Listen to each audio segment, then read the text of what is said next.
Hello, नमस्ते and welcome. आपका स्वागत है न्यूज़ नोट्स में और आज हम न्यूज़पेपर एनालिसिस करेंगे। तो उम्मीद है कि आपने इसके जस्ट पहले वाला न्यूज़पेपर देख लिया होगा, क्योंकि उसके अंदर हमने जितने भी बिल्स थे जो इस वक्त पार्लियामेंट में हड़कंप मचाए हुए हैं, ठीक है, जो लोकसभा में इंट्रोड्यूस हुए हैं, फिर राज्यसभा में जाएंगे, फिर उसके बाद प्रेसिडेंट का उन्हें असेंट मिलेगा। तो ये जो जैसे शांति बिल हो गया, इंश्योरेंस वाला हो गया, आपका हायर एजुकेशन वाला हो गया, या फिर वीबीजी रामजी बिल हो गया, तो ये सारे बिल्स हमने वहाँ डिस्कस करे हैं। और जस्ट इन केस अगर आपने न्यूज़पेपर एनालिसिस नहीं देखा है तो हमने उसके लिए आपका 5 मिनट्स का जो वीडियो सेशंस होता है उसके अंदर हमने शांति बिल और ये सारे बिल्स मतलब डाल दिए हैं। तो उम्मीद है कि आप इन्हें देख लेंगे ताकि आपको ये पूरे टॉपिक्स क्लियर हो जाए। बहुत इंपॉर्टेंट है, इसका इंपॉर्टेंस मुझे बताने की ज़रूरत नहीं है, क्योंकि देखो आप क्या सोच रहे हो कि अभी तो बिल्स ही हैं, अभी नहीं पढ़ेंगे, बाद में पढ़ लेंगे। अब होगा क्या, ये बिल्स ऐसे की ऐसे ही बिना कमिटीज़ को दिए हुए आगे चले गए हैं। लोकसभा ने पास कर दिया, हो सकता है राज्यसभा भी पास कर दे, फिर प्रेसिडेंट के पास चले जाए, और बाय द टाइम जब तक आपका इंटरव्यू आए तब तक ये एक्ट बन जाए। तो फिर क्या होगा, फिर इतना सारा लोड हो जाएगा कि ये भी पढ़ना है वो भी पढ़ना है। तो अभी जो चीज़ें आ रही हैं न्यूज़ में वो पढ़ते चलो, ताकि बाद में लोड ना हो और आपको पुरानी चीज़ें पता हों। ओके, तो इसी पॉजिटिव एटीट्यूड के साथ अब हम आज का न्यूज़पेपर, आज का इस दिन हम लोगों ने 15, 16, 17 पहले किया था, आज हम 18, 19 और 20 का आधा ही लेंगे, क्योंकि फिर न्यूज़पेपर एनालिसिस 1.5 घंटा चला जाता है। तो टेलीग्राम पे किसी ने मैसेज किया था कि मैम बहुत हैवी हो गया था, पर वो हैवी इसलिए भी था क्योंकि बहुत सारे बिल्स डिस्कस हुए थे। पर अपन ने 20 का हाफ लेते हुए, ताकि ये 1 घंटे के अंदर खत्म हो जाए, और फिर अपन 20 का बचा हुआ, और मतलब उसमें सिर्फ एडिटोरियल्स छोड़ दिया मैंने, बाकी सारी न्यूज़ कवर कर दी थी, प्लस 21 और 22, ऐसे करके बिल्कुल सारे न्यूज़पेपर्स कवर हो जाएंगे। ठीक है, तो सबसे पहली जो न्यूज़ है वो है एयर टॉक्सिसिटी के ऊपर। ये तो बताने की ज़रूरत ही नहीं है, आपको पता ही है कि दिल्ली में AQI जो है वो काफ़ी ख़राब है, ऐसे स्मॉग स्मॉग धुआं धुआं है। देखो कितनी अजीब बात है ना, आपको ज़िंदगी जीने के लिए क्या चाहिए, बेसिक चीज़ें अगर मैं बोलूँ, एक खुला आसमान, एक अच्छी हवा, अच्छी ज़मीन, करेक्ट है, अच्छा पानी, और उसके बाद आता है आपका रोटी कपड़ा मकान। ठीक है, तो बेसिक यहाँ से शुरू होता है, उसके बाद आता है रोटी कपड़ा मकान, और उसके बाद आता है बेसिकली आपकी सारी जितनी भी और ख्वाहिशें हैं। याद है अपने को वो जो अपन मैस्लो का हायरार्की का मोटिवेशन पढ़ते थे, तो उसमें शुरू शुरू में अगर आप देखोगे बेसिक्स लिखता था वो, तो बेसिक्स भी उसका फूड वही रोटी कपड़ा मकान से शुरू होता था, क्योंकि उसके नीचे वाली चीज़ें तो वो अज्यूम करता था कि आपको मिलेंगी। लेकिन आज हम इस स्तर पे हैं, हमें ये बेसिक चीज़ें नहीं मिल रही है, हमें अच्छी हवा नहीं है, अच्छा पानी नहीं है, अच्छा ज़मीन नहीं है, कुछ भी नहीं है बेसिकली हमारे पास। आप दिल्ली की अगर बात करोगे, यमुना खराब है, उसमें फ्रॉथिंग हो रखी है, करेक्ट है, उसमें झाग बन रहे हैं, तो मतलब वो पीने लायक पानी नहीं है, जबकि वो नदी का पानी है तो वो फ्रेश वाटर होता है जो पीने लायक होना चाहिए था। हवा इतनी खराब है कि आप उसमें सांस नहीं ले सकते हो, और वो इतनी खराब है कि सरकार ने, चाहे प्राइवेट ऑर्गेनाइजेशन हो चाहे पब्लिक ऑर्गेनाइजेशन हो, कोई भी कंपनी हो, हर किसी को बोला है कि आप 50% लोगों को ही काम पे बुलाओगे, 50% लोग वर्क फ्रॉम होम करेंगे। ठीक है, और उसके बाद आप देखोगे कि नीचे ज़मीन, ज़मीन ऑलरेडी इतनी ख़राब कर चुकी है हमने, उसकी फर्टिलिटी ख़राब हो रही है, उसका हमें कोई मतलब स्टैटिस्टिक्स देने की ज़रूरत नहीं पड़ेगी। तो अब आप ये देख लो कि आप बेसिक से भी बेसिक चीज़ों के लिए फाइट कर रहे हो आज। ठीक है, तो दिल्ली में यही हुआ है कि 50% लोगों को वर्क फ्रॉम होम मस्ट कर दिया गया है, चाहे कोई भी सरकारी संगठन हो। इनफैक्ट आप देखोगे वहाँ पर जो दिल्ली हाई कोर्ट है, दिल्ली हाई कोर्ट ने भी अपने कर्मचारियों को बोला है 50% ही आएंगे, 50% घर से काम करेंगे। ठीक है, उसके अलावा आप देखोगे, अब देखो का जैसे कंस्ट्रक्शन वर्कर्स हैं, कंस्ट्रक्शन वर्कर्स का पूरा काम ही इस बात पर डिपेंड करता है कि वो जाएंगे वहाँ पे काम करेंगे, उनको दिहाड़ी मिलेगी डेली की। ठीक है, तो उनके लिए सरकार बोल रही है, दिल्ली सरकार, की वेरीफाइड अकाउंट्स में जो आधार वेरीफाइड अकाउंट्स वगैरह होते हैं उसमें फिर 10,000 रुपये उनको डाले जाएंगे एज अ वन टाइम, अपन बोलते हैं ना असिस्टेंस, क्योंकि वो अपना काम नहीं कर पा रहे हैं। ठीक है, और देखो मैंने आपको पहले भी बताया है, graded response action plan, GRAP। ठीक है, मैंने आपको बताया कि कैसे दिल्ली में जब भी हवा खराब होती है तो ग्रेडेड रिस्पांस एक्शन प्लान चालू हो जाता है। ठीक है, इसके स्टेजेस होते हैं 1, 2, 3, 4, है ना। आपके स्टेजेस कहाँ से शुरू होते हैं, जब आपकी हवा जो होती है काफ़ी प्रदूषित होती है, आई थिंक 200 से 300, फिर 300 से 400, फिर 400 प्लस और 450, ऐसे जाता है ये। ठीक है, poor, very poor, severe, severe plus. तो जब आपकी AQI जो होती है ऐसी कैटेगरीज में आती है, तब आपका ग्रेडेड रिस्पॉन्स एक्शन प्लान चालू हो जाता है। पहले क्या होता था कि आपका जिस स्टेज पे आप हो उस स्टेज का 1, 2, 3, 4 लगता था, लेकिन आजकल मैंने आपको बताया था ना कि जो भी आप स्टेज पे हो उसके आगे वाला ग्रैप लग जाता है। तो दिल्ली में भी अभी यही हुआ है, ग्रैप 3 जो है उन्होंने लगा दिया है। ग्रैप 3 में क्या होता है, सारा कंस्ट्रक्शन एक्टिविटी बंद हो जाता है, ये जो ईंट के भाटे वाटों की जो किल्न्स होती है ना, ये पूरी बंद हो जाती हैं। ठीक है, हवा पे आप देखोगे पानी का छिड़काव किया जाता है ताकि कोई डस्ट ना हो, ओके। फिर कचरे की बिल्कुल जलना बंद हो जाता है। जो बूढ़े लोग होते हैं उनको एडवाइजरी दी जाती है कि आप घर से बिल्कुल बाहर मत निकलिए। तो ऐसे करके आप देखोगे थोड़े स्ट्रिक्टर रूल्स होते हैं। ऑड इवन स्कीम वगैरह भी लगाई जा सकती है। बाहर से जितने व्हीकल्स आते हैं उनको मना कर दिया जाता है दिल्ली के अंदर आने के लिए, उनको बाईपास लेने के लिए बोला जाता है, या रिंग रोड जो होती है उसको लेने के लिए बोला जाता है। तो ये सब आपको पता होना चाहिए। तो दिल्ली में क्या क्या कर रहा है, एक तो 50 आपको पता ही है, ग्रैब चालू कर दिया उन्होंने। उन्होंने 50% लोगों को बोला है कि आप घर से काम कीजिए। प्लस उन्होंने जो बाहर से गाड़ियाँ आ रही है, ठीक है, उनके ऊपर रोक लगा दी है कि बाहर से आने वाली सारी गाड़ियां या तो BS6 होनी चाहिए तो ये आपको एंट्री मिलेगी, नहीं तो नहीं मिलेगी। या फिर कुछ हाइब्रिड व्हीकल्स हैं उनको आपने छूट दी है। उसके अलावा उन्होंने बोला है पेट्रोल पंप पे उन्हीं गाड़ियों को बेसिकली पेट्रोल डाला जाएगा जिनके पास valid pollution under control certificate होना चाहिए। ठीक है, अगर आपके पास PUCC नहीं है तो आपकी गाड़ी में फ्यूल ही नहीं डाला जाएगा। इसका मतलब है कि आपकी गाड़ी धुआं करती है तो इससे पहले आप PUCC लो, उसके बाद आपकी गाड़ी में पेट्रोल डाला जाएगा। ठीक है। अब देखो सबसे इंपॉर्टेंट बात क्या है, सरकार ये बोल रही है कि हम 10,000 जो रुपए हैं वो कंस्ट्रक्शन वर्कर्स के अकाउंट्स में डाल देंगे। पॉइंट है कि आपने सारे कंस्ट्रक्शन वर्कर्स आइडेंटिफाई कर रखे हैं क्या?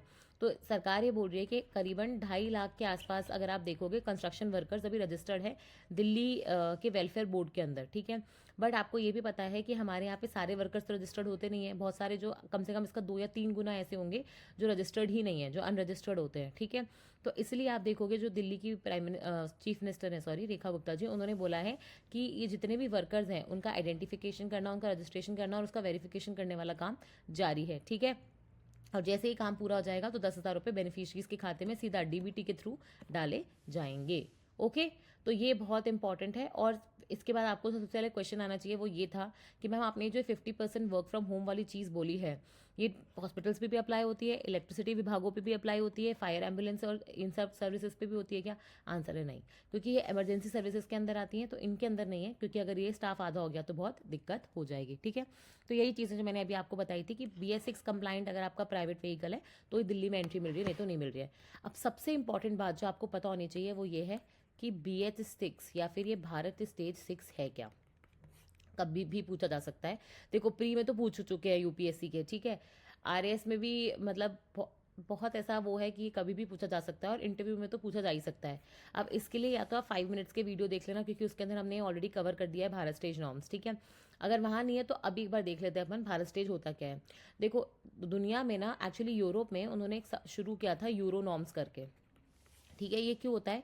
ये बेसिकली जो अपने व्हीकल्स होते हैं ना, उनके पीछे से, वो गाड़ी के पीछे से जो पोल्यूशन निकलता है ना, उसको कंट्रोल करने के लिए ये लाए थे। ठीक है, आपको पता है गाड़ी के पीछे से आपको NOx, SOx, particulate matter, volatile organic compounds, partially burned hydrocarbons, ऐसी बहुत सारी चीज़ें उसके व्हीकल एग्जॉस्ट में से निकलती हैं। ठीक है, तो उन्होंने ये शुरू किया था यूरो नॉर्म्स। अब यूरो नॉर्म्स की जो शुरुआत थी ना, वो कुछ 1990s के आसपास से हो चुकी थी। ठीक है, फिर यूरो नॉर्म्स को देखी देखी इंडिया ने बेसिकली भारत स्टेज नॉर्म्स लाए। 6 नहीं, इंडिया ने भी भारत स्टेज नॉर्म्स लाए जो यूरो नॉर्म्स की तरह ही चलते हैं। बस ऑब्वियसली पहले यूरो नॉर्म्स आते हैं, फिर 2-3 साल बाद भारत स्टेज नॉर्म्स आते हैं। मकसद उसका भी यही था कि व्हीकल्स के निकलने वाला ये जो एग्जॉस्ट होता है, जो पीछे वाला धुआं होता है, उससे जो पोल्यूशन हो रहा है, उससे जो ग्रीन हाउस गैसेस बाहर निकल रही है, उससे जो ग्लोबल वार्मिंग हो रही है, उसको अपन कम कर सके। कहने का मतलब है कि आपकी गाड़ी जो है वो कम से कम प्रदूषण करे। तो भारत स्टेज नॉर्म्स के लिए आप देखोगे ऑटो फ्यूल पॉलिसी जो थी हमारी 2003 में आई थी, उसके लिए भी बोला गया था कि भारत स्टेज जो नॉर्म्स होते हैं लागू होने चाहिए। तो इंडिया में कहीं ना कहीं आप देखोगे हमारे यहाँ पे भारत स्टेज नॉर्म्स की जो शुरुआत होती है वो आप बोल सकते हो 1998 या 2000 के आसपास से शुरुआत होती है, और हर 5 साल में एक नया नॉर्म आपको देखने को मिलेगा। पर इंडिया ने क्या करा, जैसे यूरो नॉर्म पहले 1 आएगा, उसके अंदर कुछ लिमिटेशंस होंगी, 2 होएगा, उसके अंदर थोड़ी कड़क लिमिटेशंस होंगी, 3 में और देखोगे और ज़्यादा स्ट्रिक्ट लिमिटेशंस होंगी, 4 में और ज़्यादा स्ट्रिक्ट लिमिटेशंस होगी। जैसे इसके अंदर अगर आप बोल रहे हो कि 50% रिलीज़ कर सकते हो, इसमें आप बोलोगे 40 कर सकते हो, इसमें 30 कर सकते हो, इसमें 20 कर सकते हो, ऐसे चलता है ये। ठीक है, फिर इसमें आएगा 5th में होएगा, फिर वैसे ही 6। तो अभी हम करेंटली भारत स्टेज 6 नॉर्म्स में हैं। ठीक है, अब आपको ये पता होना चाहिए कि दिल्ली में भारत स्टेज के जो नॉर्म्स होते हैं वो पूरी कंट्री से पहले आ जाते हैं, क्योंकि ऑब्वियसली दिल्ली है, कैपिटल है, NCR है, तो मतलब जाते हैं कि पॉलिटिकल डिग्निटरीज वगैरह भी रहते हैं वहाँ पे, इस वजह से। ठीक है, तो वहाँ पे जैसे अगर पूरे इंडिया में मैं बोलूँगी कि सारे नॉर्म्स 2005 में आएंगे, तो दिल्ली में ये हो सकता है कि 2000 में ही आ जाए या 2001 में ही आ जाए। ठीक है, तो वैसे ही आप देखोगे 15, 10, 5 और 2000। तो यहाँ पे आप देखोगे, एक मिनट, हम्म तो आप ऐसे मानो कि 2000 के आसपास हमारे भारत स्टेज 1 आते हैं, ठीक है। अब इसके अंदर क्या लिमिटेशंस होती हैं कि आप जो बेसिकली गाड़ी बना रहे हो उसके अंदर कोई स्पेशल इक्विपमेंट्स लगाओगे, ताकि गाड़ी में जो आप जो ईंधन डालते हो, ऑब्वियसली आपने गाड़ी में देखो सबसे इंपॉर्टेंट बात क्या है, मुद्दे तक जाया करो। गाड़ी में ये जो व्हीकल एग्जॉस्ट है ये आ क्यों रहा है? क्योंकि आपने गाड़ी में पेट्रोल डलवाया या डीजल डलवाया या एलएनजी सीएनजी वगैरह डलवाया, करेक्ट है। तो बेसिकली आपने गाड़ी में फ्यूल डलवाया।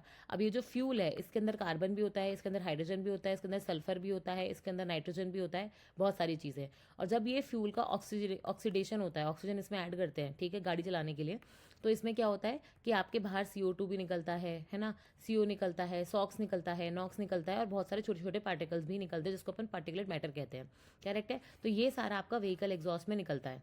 ओके, तो अब जब ये भारत स्टेज 1 नॉर्म्स आते हैं तो इसके अंदर क्या होता है, आप एक तो ये बोलते हो कि जो व्हीकल एग्जॉस्ट से ये चीज़ें निकल रही हैं इनके परसेंटेज बता देते हो कि ये कम होना चाहिए इतने से इतने से इतने से। और दूसरा, क्योंकि ये चीज़ें कहाँ से आ रही हैं, फ्यूल से, तो आप अपने फ्यूल को सुधारने की बात करते हो। समझ में आ रहा है? तो यहाँ पे फ्यूल के सुधारने की बात, और साथ में जो गाड़ी का इक्विपमेंट्स है, जहाँ पे आप देखोगे प्रक्रिया हो रही है, कंबस्शन हो रहा है, ऑक्सीडेशन हो रहा है, ठीक है, जहाँ पे फ्यूल की मिक्सिंग वगैरह हो रही है, उसको सुधारने की बात करते हो, ताकि क्या कहते हैं, कम से कम एग्जॉस्ट निकले। ओके, तो भारत स्टेज नॉर्म्स में क्या क्या चेंजेस होंगे, एक तो गाड़ी के डिज़ाइन में, एक फ्यूल के डिज़ाइन में, और एक जो व्हीकल एग्जॉस्ट होता है वो निकल रहा है, उन चीज़ों में आपके चेंजेस होते हैं। तो ऐसे ही भारत स्टेज 1 आए, फिर भारत स्टेज 2 आए 2005, फिर भारत स्टेज 3 आए 2010, फिर भारत स्टेज 4 आए 2015, और फिर इंडिया ने BS5 को स्किप कर दिया और BS6 को सीधा हमने 2020 में लागू कर दिया, ठीक है। भारत स्टेज 6 के बारे में आपको पता होना चाहिए। जैसे यहाँ इधर देखो, एक मिनट। तो भारत स्टेज 6 और 5 में क्या फ़र्क है? देखो, जैसे ये BS5 है, ये सॉरी 4 है, और ये BS6 है। तो BS4 में आप बोलोगे जैसे 50 ppm सल्फर अलाउड था, यहाँ पे आप देखोगे सिर्फ 10 ppm सल्फर ही अलाउड है आपके फ्यूल में। तो अगर आपके फ्यूल में सल्फर है ही नहीं तो ऑब्वियसली सल्फर डाइऑक्साइड कम हो जाएगा, नहीं हो जाएगा? सल्फर ऑक्साइड्स कम हो जाएंगे अपने आप। वैसे ही आपने बोला कि यहाँ पे गाड़ियों में BS6 में गाड़ियों में आपको कैटालिटिक कन्वर्टर, ठीक है, कैटालिटिक कन्वर्टर और सेलेक्टिव रिडक्शन, ये दोनों चीज़ें SCR जिसको अपन बोलते हैं, तो सिलेक्टिव कैटालिटिक रिडक्शन या कैटालिटिक कन्वर्टर, आपको ऐसे इक्विपमेंट्स लगाने पड़ेंगे। अभी क्यों लगाने पड़ेंगे? आइडिया ये है कि कैटालिटिक कन्वर्टर क्या करता है, जैसे आपकी गाड़ी से जो नॉक्स बाहर निकलता है, नाइट्रस डाइऑक्साइड हो सकता है, नाइट्रोजन डाइऑक्साइड हो सकता है, N2 हो सकता है, कोई भी गैसेस जो होती हैं ये अगर बाहर निकलती हैं तो ये कुछ रिएक्शन करवाता है इसके अंदर बेसिकली। और ये जो आपका व्हीकल एग्जॉस्ट है, पहले वो ऐसे इस इक्विपमेंट से जाएगा, यहाँ पे ऐसे कुछ रिएक्शंस होंगी, उसके बाद जितना भी NO2 है वो N2 में कन्वर्ट हो जाएगा।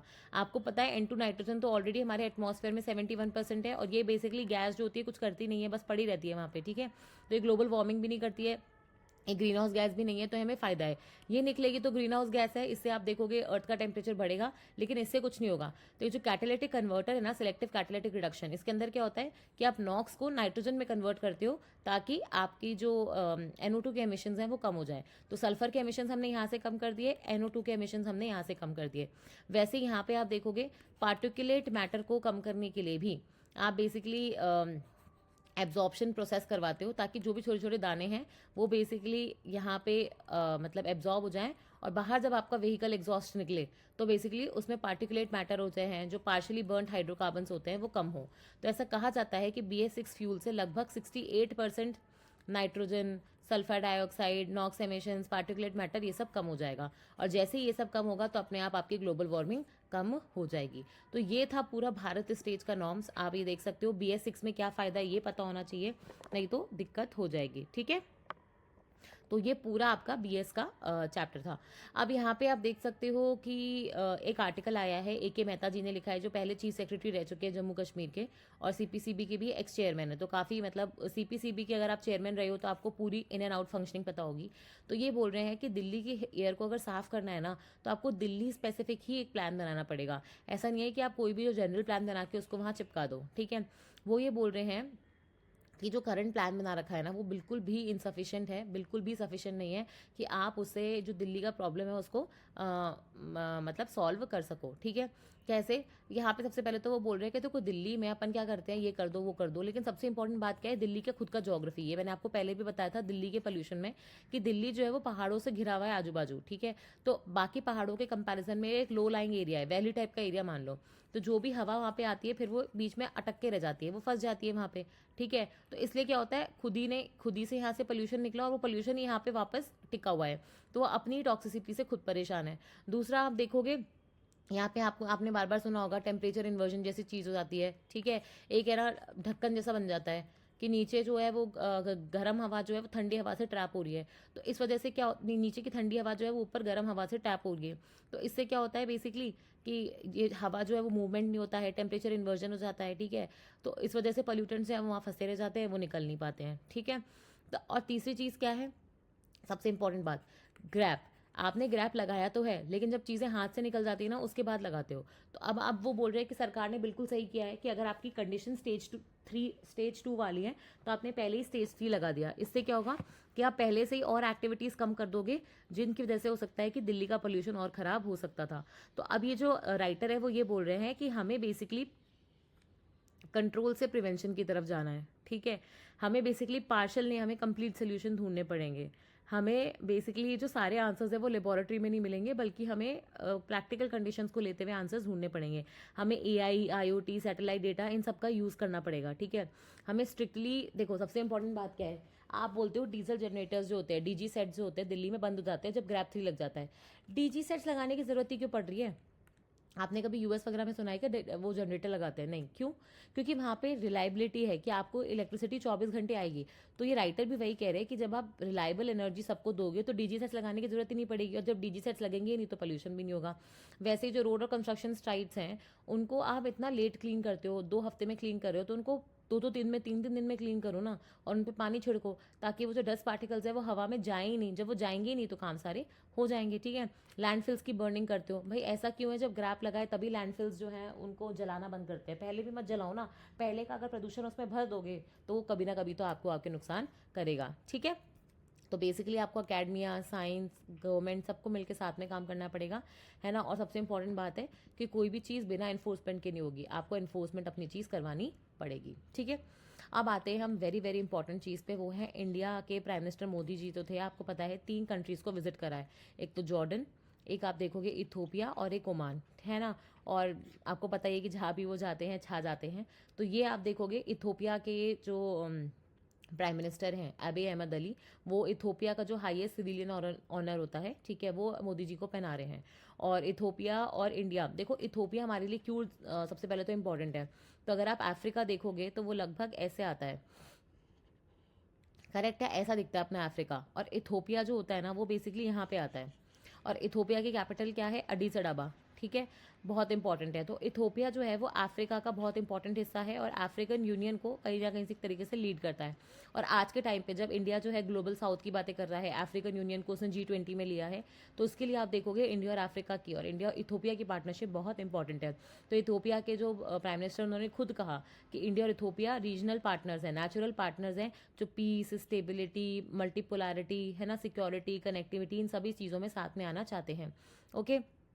फिर आप देखोगे कि उन्होंने बोला कि हम दोनों देशों के बीच में एक डिफेंस अग्रीमेंट की, डिफेंस कॉपरेशन की बात करी जा रही है, ठीक है। और सबसे इंपॉर्टेंट बात क्या है कि देखो इंडिया एक ऐसा वर्ल्ड चाहता है जहाँ पे ग्लोबल साउथ की चले, क्योंकि ग्लोबल नॉर्थ की बहुत चल गई, ठीक है।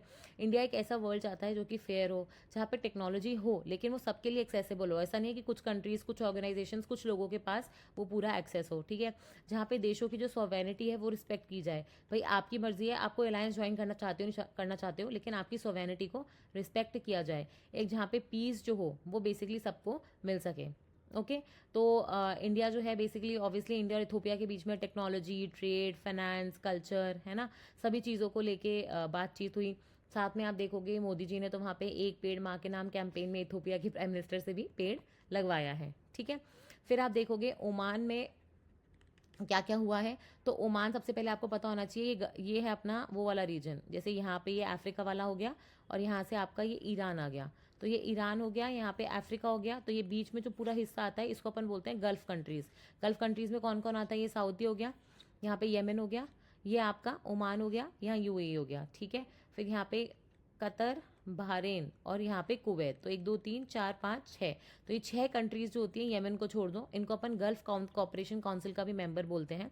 और यहाँ पे आता है आपका ओमान। ठीक है, अगर मैं ओमान की बात करूँ तो बहुत ही इंपॉर्टेंट है, क्योंकि दुबई के बाद आप देखोगे India second country Gulf Cooperation Council के अंदर, जिससे इंडिया ने एक फ्री ट्रेड अग्रीमेंट कर लिया है। ठीक है, जिसके CAPA अपन ने साइन कर लिया है, वो है ओमान। ठीक है, बहुत इंपॉर्टेंट है, क्योंकि आप देखोगे ओमान जो है, एक तो इंडिया की सिक्योरिटी के लिए भी, मतलब एनर्जी सिक्योरिटी के लिए भी इंपॉर्टेंट है, साथ में एक बहुत बड़ा अनटैप्ड मार्केट है, और साथ में इसकी लोकेशन देखो आप, ओमान यहाँ पे है। इससे आप है ना, ये वाली कंट्रीज, गल्फ कंट्रीज, फिर ये वाली वेस्ट एशिया वाली कंट्रीज हो गई, और अफ्रीका हो गई, तीनों से आप देखोगे कनेक्टिविटी बना सकते हो।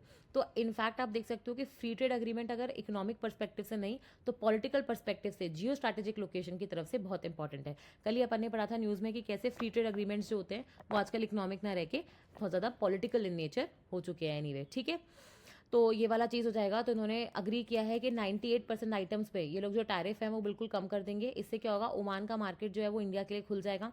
देखो ओमान जो है ना, याद रखना, इंडिया से क्या ओमान में ना इंजीनियरिंग गुड्स वगैरह जो होते हैं वो सबसे ज़्यादा इंपोर्ट करता है, और इंडिया जो है इंजीनियरिंग गुड्स को काफ़ी ज़्यादा एक्सपोर्ट करता है। तो ये दोनों चीज़ें क्या हैं, इन हम दोनों के लिए फ़ायदा हो जाएंगी। आपको पता है कि ओमान का यूएस के साथ एक फ्री ट्रेड अग्रीमेंट हो चुका है, जो बहुत पहले हो रखा है। ठीक है, साथ में आप देखोगे ओमान में इंडिया के टेक्सटाइल्स हो गए, फुटवेयर हो गए, auto components, James and jewellery, है ना, केमिकल्स, रिन्यूएबल एनर्जी, ये सारी चीज़ों में ओमान और इंडिया का सहयोग से क्या होगा कि इंडिया का जो ओमान के साथ ट्रेड है वो बढ़ जाएगा। ठीक है, सर्विसेज में भी अगर आप देखोगे तो ओमान को प्रोफेशनल्स की ज़रूरत है, चाहे वो हेल्थ केयर हो, चार्टर्ड अकाउंटेंट्स हो, CA हो, एजुकेशनिस्ट हो। ठीक है, तो यहाँ पे आप देखोगे ओमान को फ़ायदा मिल सकता है। ओके, अगर आप ट्रेड की बात करोगे तो 10-1.5 बिलियन डॉलर के आसपास है, ज़्यादा बड़ा ट्रेड नहीं है, लेकिन उसको बढ़ाने की बात करी जा रही है। ठीक है, तो यहाँ से देखो इंडिया कौन सा आइटम्स एक्सपोर्ट करता है ओमान में, मैंने तो बोला ना, खाने से लेकर सब कुछ। तो खाने में आपका ये राइस वगैरह हो गया, फिर एल्यूमिनियम्स हो गए, कुछ केमिकल्स हो गए, कुछ इलेक्ट्रिकल मशीनरी हो गई, एयरक्राफ्ट के कंपोनेंट्स हो गए, कुछ पर्सनल केयर प्रोडक्ट्स हो गए। ठीक है, आयरन एंड स्टील वगैरह हो गया। और हम इंपोर्ट क्या करेंगे, सबसे पहले ऑब्वियसली LNG, पेट्रोलियम। ठीक है, फिर उसी से रिलेटेड कोई chemical, sulphur, industrial raw materials, plastic. समझ में आ रहा है क्या? तो ये सारी चीज़ें हैं। और साथ में हमेशा याद रखना कि जब भी आप एक गल्फ कंट्रीज़ की बात करोगे, हमेशा, एक मिनट, जब भी ये गल्फ कंट्रीज़ या वेस्ट एशियन कंट्रीज़ की बात करोगे, हमेशा याद रखना 3 चीज़ें, कि इनमें हमारा 3 इंटरेस्ट क्या है। एक तो है हमारा इंटरेस्ट एनर्जी का, क्योंकि इनके पास भरपूर crude oil, petroleum, natural gas के भंडार है जो इंडिया को एनर्जी सिक्योरिटी के लिए चाहिए। दूसरा है इन कंट्रीज़ के पास बहुत सारा पैसा, वेल्थ फंड्स। तो ये कंट्रीज़ क्या है, बहुत रिच हुई तेल बेच बेच के, अब इन्होंने अपने बड़े बड़े फंड्स बना रखे हैं, जो होता है ना छोटी छोटी जगहों पे जाके चीज़ों में, कंट्रीज़ में निवेश करते हैं। तो ये फंड्स अगर हमारे यहाँ पे आ जाए, किसी भी सेक्टर में निवेश कर दे, तो हमें फ़ायदा ही फ़ायदा है। और तीसरा होता है इन कंट्री में रहने वाली हमारे इंडियन लोग, उनकी पॉपुलेशन, और वहाँ से मिलने वाला रेमिटेंस। समझ में आ रहा है क्या? तो एनर्जी हो गया, वेल्थ फंड्स जो FDI वगैरह भी कर सकते हैं, और पॉपुलेशन जिनकी वजह से हमें रेमिटांसेज आते हैं। आपको पता है ना, कोई बाहर गया, वहाँ पे कमा रहा है, तो घर में अपने पापा मम्मी को जो पैसे भेजता है उसको बोलते हैं रेमिटांस। क्या बोलते हैं? रेमिटांस। ठीक है, तो रेमिटांसेज जो होते हैं बहुत इंपॉर्टेंट है। वर्ल्ड में सबसे नंबर 1 है इंडिया, हाईएस्ट नंबर ऑफ रेमिटांसेज हमें मिलते हैं। ठीक है, तो रेमिटांसेज काफ़ी अच्छा कॉन्ट्रीब्यूट करते हैं हमारी इकोनॉमी में। तो ओमान में भी आप देखोगे काफ़ी सारे लोग होंगे इंडियंस जो वहाँ पे रहते हैं। तो इनफैक्ट ओमान नहीं, जितनी भी आप गल्फ कंट्रीज़ की बात करोगे या वेस्ट एशियन कंट्रीज़ की बात करोगे, वहाँ पे ये तीनों इंटरेस्ट बताने ही है। एक तो हमारी एनर्जी सिक्योरिटी, एक आप देखोगे रेमिटांसेस, तो इकोनॉमिक रिलेशंस, और साथ में वेल्थ फंड जो FDI वगैरह जहाँ से आता है, वो तीनों चीज़ों के लिए आप देखोगे ये कंट्रीज़ हमारे लिए बहुत इंपॉर्टेंट हैं। ठीक है, तो यही था। यहाँ पे बस यही बता रखा है कि कैसे हमने 98% जो आइटम्स होते हैं उस पर टैरिफ पूरे ख़त्म कर दिए हैं। ठीक है, और आपको पता है कि इंडिया को इस, अब आप ये बोल सकते हो कि मैम इतनी छोटी कंट्री के साथ FTA करने का क्या फ़ायदा, क्योंकि ऑब्वियसली ओमान का जो मार्केट होगा वो बहुत कम होगा। आप ये सोचो, जहाँ पे यूरोप जो है अपने नॉर्म्स को और स्ट्रिक्ट करता जा रहा है, ठीक है, US ऑलरेडी हमारे ऊपर टैरिफ लगा के बैठा है, तो इंडिया भी दूसरे मार्केट्स की खोज में है जहाँ पे हम अपने आइटम्स को डाइवर्ट कर सकें, जहाँ पे हम अपने एक्सपोर्ट्स को भेज सकें। अब वो चाहे मार्केट छोटा ही क्यों ना हो, कुछ भी ना भेजने से अच्छा है ना कि कुछ कहीं तो कुछ भेज दो, छोटा मोटा भी। तो वही चीज़ चल रही है यहाँ पे। ठीक है, तो कॉम्प्रिहेंसिव इकोनॉमिक पार्टनरशिप अग्रीमेंट हुआ है। इससे ऑब्वियसली दोनों कंट्रीज़ के बीच में नई ग्रोथ, नई अपॉर्चुनिटीज़, नए सेक्टर्स खुलेंगे। ठीक है, नया मोमेंटम आएगा, कॉन्फिडेंस आएगा ट्रेड करने का। ठीक है, इन्वेस्टमेंट्स होंगे, और बहुत सारी नई अपॉर्चुनिटीज़ खुलेंगी नए नए सेक्टर्स में। ठीक है, और इससे हो सकता है, इंडिया बोल रहा है कि जैसे अभी हमारा ट्रेड जो है वो $10 बिलियन का है, तो इंडिया से ही एक्सपोर्ट जो है वो हो सकता है $2 बिलियन के आसपास बढ़ जाए। ओके, और सबसे इंपॉर्टेंट बात है कि इसमें सर्विसेज वाला अग्रीमेंट भी लिया गया है, उसमें मोड 4 भी लिया गया है, जिससे क्या होता है इंडियंस अगर वहाँ पे जाके काम करना चाहें तो उसमें भी कोई दिक्कत नहीं आएगी। ठीक है, वहाँ पे क्या होता है कि बेसिकली आप वहाँ पे जाके काम कर रहे हो कॉन्ट्रैक्ट बेसिस पे, तो पहले ये था कि सिर्फ आप 90 दिन या फिर 3 महीने के लिए आपको कुछ वो अग्रीमेंट मिलता था या एग्जामेशन मिलता था, अब वो 2 साल कर दिया है। तो ऐसे करके आप चाहते हो कि ज़्यादा से ज़्यादा स्किल्ड प्रोफेशनल जो है वो वहाँ पे जाके काम करें। ओके, तो यही चीज़ यहाँ पे बता रखी है, कौन से आइटम भेजते हैं, कौन से आइटम लेते हैं, पर ये इतना इंपॉर्टेंट नहीं है। अपन ने जो मेजर मेजर पॉइंट्स थे वो ओमान के लिए वहाँ पे कवर कर लिए। अब ये जो आर्टिकल है ये बेसिकली एक कंबाइंड आर्टिकल आप बोल सकते हो कि कैसे 3 नए कंट्रीज़ और एक ही नई स्टोरी है। आपको पता है कि 3 कंट्रीज़ में गए, एक जॉर्डन में गए, एक इथोपिया में गए, एक ओमान में गए। ठीक है, तो कहीं ना कहीं इथोपिया हो गया अफ्रीका वाला, जॉर्डन हो गया आपका, हाँ सॉरी, इथोपिया हो गया अफ्रीका, ओमान हो गया आपका मिडिल ईस्ट या फिर गल्फ कंट्रीज़, और जॉर्डन जो हो गया वो आपका वेस्ट एशिया हो गया। वेस्ट एशिया जहाँ पे आप देखोगे कुछ ना कुछ चल रहा है, और आपको ये पता है कि यूएस जो है इजराइल गाजा के युद्ध को रुकवाने के लिए पूरा कोशिश कर रहा है। ईरान की न्यूक्लियर फैसिलिटीज़ पे उसने ऑलरेडी अटैक कर दिया है। ठीक है, साथ में आप देखोगे जो गल्फ कंट्रीज़ हैं उनके साथ वो आउटरीच भरा रहा है। आपको पता है कि अभी सऊदी के जो प्रिंस थे वो यूएस गए थे। तो ये सब चीज़ें जब हो रही हैं, जब आप देखोगे मिडल ईस्ट या ये जो वेस्ट अफ्रीका वाला रीजन है, वेस्ट एशिया और अफ्रीका वाला रीजन है, जब ये हो सकता है कि पीस की तरफ चला जाए, तो इंडिया का जो आउटरीच है ना वो बहुत काम का है। ठीक है, इंडिया के जो एक्सटर्नल अफेयर्स मिनिस्टर हैं अपने एस जयशंकर साहब, वो इसराइल गए थे, है ना, और बाकी की जो कसर थी वो हमारे प्राइम मिनिस्टर जी ने पूरी कर दी इन 3 कंट्रीज़ को विजिट करके। तो बहुत ही अच्छी बात है, क्योंकि इससे क्या होगा, हमारे लिए नए मार्केट्स खुलेंगे, नई पार्टनरशिप्स आएंगी, नया कॉन्फिडेंस आएगा। ठीक है, इससे आप देखोगे कि स्ट्रैटेजिक पार्टनर, ये जिसे यहाँ पे लिखा हुआ है इथोपिया में, तो हमने अपने जो टाइज थे वो स्ट्रैटेजिक पार्टनरशिप के कर दिए हैं। ठीक है, एक्सपेंशन करेंगे ट्रेड में भी, इन्वेस्टमेंट में भी, डिफेंस में भी। प्लस आप देखोगे कि अगर मैं ओमान की बात करूँ तो हमने CEPA साइन कर दिया है। तो ये सारी चीज़ें ना बहुत बड़ी हैं। अगर आप देखोगे ओमान में तो जो उनके मिनिस्टर थे वो खुद वहाँ पे आप देखोगे उनको ड्राइव कर रहे थे, इधर उधर ले जा रहे थे। तो ये बताता है कि रिलेशंस कितने अच्छे हैं। ठीक है, तो ये गुरजीत सिंह जी हैं, ये एम्बेसडर रहे हैं पहले अफ्रीकन यूनियन में, तो इंडिया की तरफ से। तो इन्होंने भी बेसिकली इथोपिया के ऊपर एक आर्टिकल लिखा है कि कैसे इथोपिया के साथ जो इंडिया के पार्टनर हैं, जो इंडिया के रिलेशंस हैं वो बहुत पुराने हैं। ठीक है, आपको पता है हिस्टोरिकल रिलेशंस है, डिप्लोमेसी है ना, स्ट्रैटेजिक एंगेजमेंट है। और साथ में जैसे वो कार में लेके घूम रहे थे, ठीक है, हमारे प्राइम मिनिस्टर को इधर उधर खुद ही चीज़ें दिखा रहे थे, तो इसको अब इन्होंने बोला है ये कार डिप्लोमेसी जो है ना, ये दिखाता है कि संबंध कितने मजबूत हैं और कितना आप रिस्पेक्ट करते हो दूसरे लीडर की, कि आप खुद लेके उनको कार में ड्राइव करके घुमा रहे हो। ठीक है, तो अब आप ये देखोगे कि मतलब ये बहुत बड़ी बात है कि ब्रिक्स, आपको पता है ना कि ब्रिक्स में पहले ब्राज़ील, रशिया, इंडिया, चाइना और साउथ अफ्रीका, और अभी इसमें आपको पता है कि 5 और देश जुड़ गए थे, जिसमें यूएई भी है, सऊदी भी है, ठीक है, इथोपिया भी है। तो इथोपिया की एंट्री के लिए आप देखोगे इंडिया ने बहुत पुश किया था, क्योंकि इंडिया वैसे भी ग्लोबल साउथ हो गया, अफ्रीकन यूनियन हो गया, इनकी एंट्रीज़ को हर जगह सपोर्ट कर रहा है।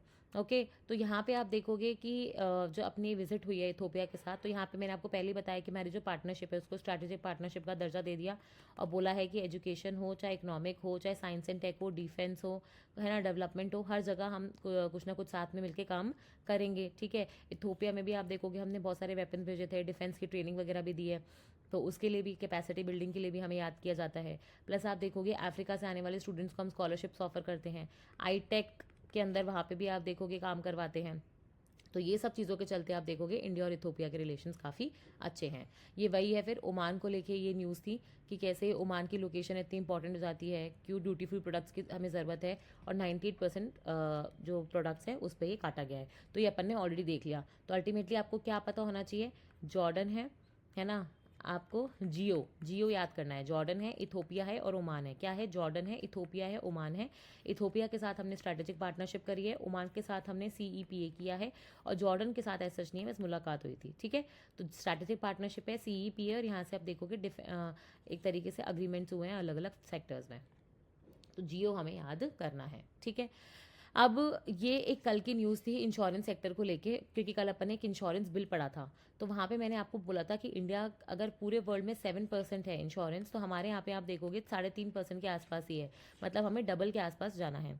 देखो क्या होता है इंश्योरेंस में, क्या होता है आप मुझे ये बताओ। एक तो होता है कि कितनी पॉपुलेशन है, उसमें से कितने लोगों ने एक्चुअली में आपका इंश्योरेंस ले रखा है। ठीक है, कितने लोगों ने आपका इंश्योरेंस ले रखा है, तो इसको तो अपन बोलते हैं इंश्योरेंस डेंसिटी, कि टोटल पॉपुलेशन में से कितने लोगों ने आपका इंश्योरेंस ले रखा है, कितनी परसेंटेज है। तो वो तो अपने यहाँ 3.5%, जबकि आप देखोगे वर्ल्ड में 7-8% जाता है। दूसरा होता है आपका इंश्योरेंस पेनेट्रेशन। पेनिट्रेशन का मतलब क्या है, क्या लोगों ने प्रीमियम भरा है, ठीक है, वर्सेस कितने लोग हैं। तो इसका आंसर जो आता है वो डॉलर में आता है, डॉलर पर पर्सन, ठीक है। तो एक पर्सन ऑन एन एवरेज कितना पैसा भर रहा है इंश्योरेंस के लिए। तो ये आप देखोगे पहले बहुत कम था, $10 था, $20 था, फिर ये $55 हुआ है। पर वर्ल्ड ओवर अगर आप जाओगे तो $90 के आसपास आता है। तो ये बेसिकली हमें यहाँ तक पहुँचना है, यही चीज़ यहाँ पे लिखी है कि हाँ। और तीसरा चीज़ होता है कि इंडिया में कितनी इंश्योरेंस कंपनीज हैं। तो अगर आप देखोगे अभी हमारे कंट्री में 74 इंश्योरर्स हैं, लेकिन ये बहुत कम है क्योंकि वर्ल्ड के जो टॉप 25 इंश्योरेंस देने वाली कंपनीज हैं वो इंडिया में नहीं है। तो यहाँ पे आप देखो इंश्योरेंस प्रीमियम जो लोग पर पर्सन देता है एन एवरेज, ये अभी बढ़ गया है। पहले $55 था, अभी $97 हो गया है। और इंश्योरेंस का जो ये पेनिट्रेशन है, ठीक है, कि कितना लोगों ने परसेंटेज प्रीमियम दिया है वर्सेस आपका जीडीपी कितना है, ठीक है, वो बढ़ गया है आपका 3.7 या 3.5% के आसपास है, जो वर्ल्ड में आप देखोगे 7-8% है। देखो सीधी सीधी बात क्या है, इधर आ जाओ इसके पहले कि कंफ्यूज हो। हाँ इधर देख लेते हैं। देखो इंश्योरेंस क्या होता है, ये मैंने कल भी समझाया था। इंश्योरेंस एक तरीके का प्रोटेक्शन होता है कि कल को आपको कुछ हो जाए तो आपका एक साथ इतना पैसा नहीं लगेगा कि जिससे आप गरीबी रेखा के नीचे आ जाओ। ये सबसे बड़ा एक प्रॉब्लम है क्योंकि इंडिया में आप देखोगे इलाज करवाने के लिए करीबन 6 मिलियन लोग हर साल, 6 लाख लोग, सॉरी 6 लाख लोग हर साल क्या होता है बिलो पॉवर्टी लाइन चले जाते हैं। इलाज में इतना पैसा खर्च हो जाता है क्योंकि उनके पास इंश्योरेंस नहीं होता है। अब इंश्योरेंस भी जो होता है ना वो दो तरीके का होता है, एक होता है आपका हेल्थ इंश्योरेंस और एक होता है बेसिकली आपका जनरल इंश्योरेंस। हेल्थ इंश्योरेंस होता है जो जैसे आपका हेल्थ के लिए लेते हो आप, ठीक है, कि कल को आपको कोई इलाज कराना पड़ा है तो आपको कंपनी से पैसा मिल जाए। जनरल इंश्योरेंस में आपकी गाड़ी का है ना, आपके फायर इंश्योरेंस, आपकी बिल्डिंग वगैरह, अर्थक्वेक इंश्योरेंस, जो डिजास्टर इंश्योरेंस वगैरह होता है, फसल बीमा, ये सारी चीज़ें क्या होती है जनरल इंश्योरेंस। अब इंडिया में क्या है वैसे अगर आप और एक लाइफ इंश्योरेंस भी होता है, ठीक है, ये आप जनरल इंश्योरेंस में भी हेल्थ इंश्योरेंस ले सकते हो। और दूसरा होता है आपका लाइफ इंश्योरेंस। तो हेल्थ इंश्योरेंस नहीं, लाइफ इंश्योरेंस और नॉन लाइफ इंश्योरेंस जिसको अपन लोग जनरल इंश्योरेंस बोलते हैं, उसी के अंदर हेल्थ इंश्योरेंस भी आता है। अभी जो लाइफ इंश्योरेंस है ये वो LIC वाला है, जीवन के साथ भी जीवन के बाद भी वाला, ठीक है। तो आप ये देखोगे इंडिया में, अब सबसे पहले तो ये समझो आप इंश्योरेंस में क्या करते हो, क्या क्या देख सकते हो। आप इंश्योरेंस में ये देख सकते हो कि पहली बात तो टोटल पॉपुलेशन कितनी है, उसमें से कितनी पॉपुलेशन ने इंश्योरेंस ले रखा है। दूसरा चीज़ इंश्योरेंस में ऑन एन एवरेज एक पर्सन कितना डॉलर या कितना रुपए खर्च कर रहा है। तीसरा GDP के मुकाबले कितना आप प्रीमियम भर रहे हो, है ना, वो वाली चीज़ हो जाएगी। और चौथा है बेसिकली कि आपका पेनिट्रेशन कितना है। तो ये 4 फैक्टर्स पे आप देखते हो कि आपकी कंट्री इंश्योरेंस के मामले में कितनी आगे है। ये आपको ना प्री में कोई नहीं पूछेगा, ये बेसिकली मेंस के लिए बहुत इंपॉर्टेंट होता है। ओके, या फिर आपसे वो इंटरव्यू में अगर कोई पूछ ले कि इंश्योरेंस पेनिट्रेशन क्या है, तो आप बोलोगे कि जितना जीडीपी है ना, जितना जीडीपी है उसके मुकाबले कितना मतलब इंश्योरेंस का प्रीमियम है। क्योंकि देखो अल्टीमेटली आप पता कैसे लगाओगे, आप याद कैसे रखोगे इसको, आप यूनिट देखो, आपका जो इंश्योरेंस पेनिट्रेशन है वो परसेंटेज में निकलता है। परसेंटेज तब निकलेगा जब ऊपर और नीचे सेम यूनिट होगा, ताकि यूनिट कैंसिल हो जाए। तो नीचे जीडीपी है और ऊपर है आपने कितना प्रीमियम भर रखा है, तो ये भी डॉलर में होगा, ये भी डॉलर में होगा, डॉलर डॉलर कट जाएगा और परसेंटेज निकलेगा, ठीक है। तो वो कितना है, लगभग 3.5 से 3.7% के आसपास है, जो हमें बढ़ाना है, वर्ल्ड में 7-8% है, ठीक है। तो ये तो था आपका पूरा इंश्योरेंस वाला मुद्दा। अब हम आते हैं अपने नेक्स्ट टॉपिक के ऊपर, जो क्या है, जो है बेसिकली आपके पार्लियामेंट सेशन के ऊपर। ये जो डेरेक ओबेरन है, आपको पता ही है कि एक मेंबर है, तो इन्होंने बेसिकली बताया है कि ये विंटर सेशन में क्या क्या हुआ है। तो ये विंटर सेशन वो बोल रहे हैं कि काफ़ी शॉर्ट था ऑब्वियसली, बट इसमें जैसे क्या होता है, कोई भी सेशन शुरू होने से पहले एक ऑल पार्टी मीटिंग होती है जिसमें सभी पार्टीज़ के जो कैंडिडेट्स होते हैं, जो फ्लोर मेंबर्स होते हैं, फ्लोर लीडर्स होते हैं, वो इन्वाइट करते हैं और सब लोग वहाँ पे आते हैं। वहाँ पे क्वेश्चंस पूछे जाते हैं और ऑब्वियसली जो रूलिंग पार्टी होती है वो बोलती है we will get back to you, ठीक है। फिर वो बोल रहे हैं कि इस बार आपको कई नए चेहरे देखने को मिले, है ना। और कई लोग तो जैसे आपको पता है कि जम्मू कश्मीर के जो 3 मिनिस्टर्स थे उन्होंने स्वॉर इन किया था, तो उनको देखने के लिए जो वहाँ के चीफ मिनिस्टर है उमर अब्दुल्ला जी, वो वहाँ बैठे हुए थे विजिटर गैलरी में। फिर आप देखोगे क्रिकेटर्स के चेहरे देखने को मिले, जैसे कीर्ति आज़ाद हो गया, यूसुफ पठान हो गया। अब ये बोल रहे हैं कि क्या उनका ट्रैक रिकॉर्ड भी सचिन तेंदुलकर जैसा रह गया, उससे ज़्यादा अटेंडेंस रहेगी, तो वो देखने वाली बात है।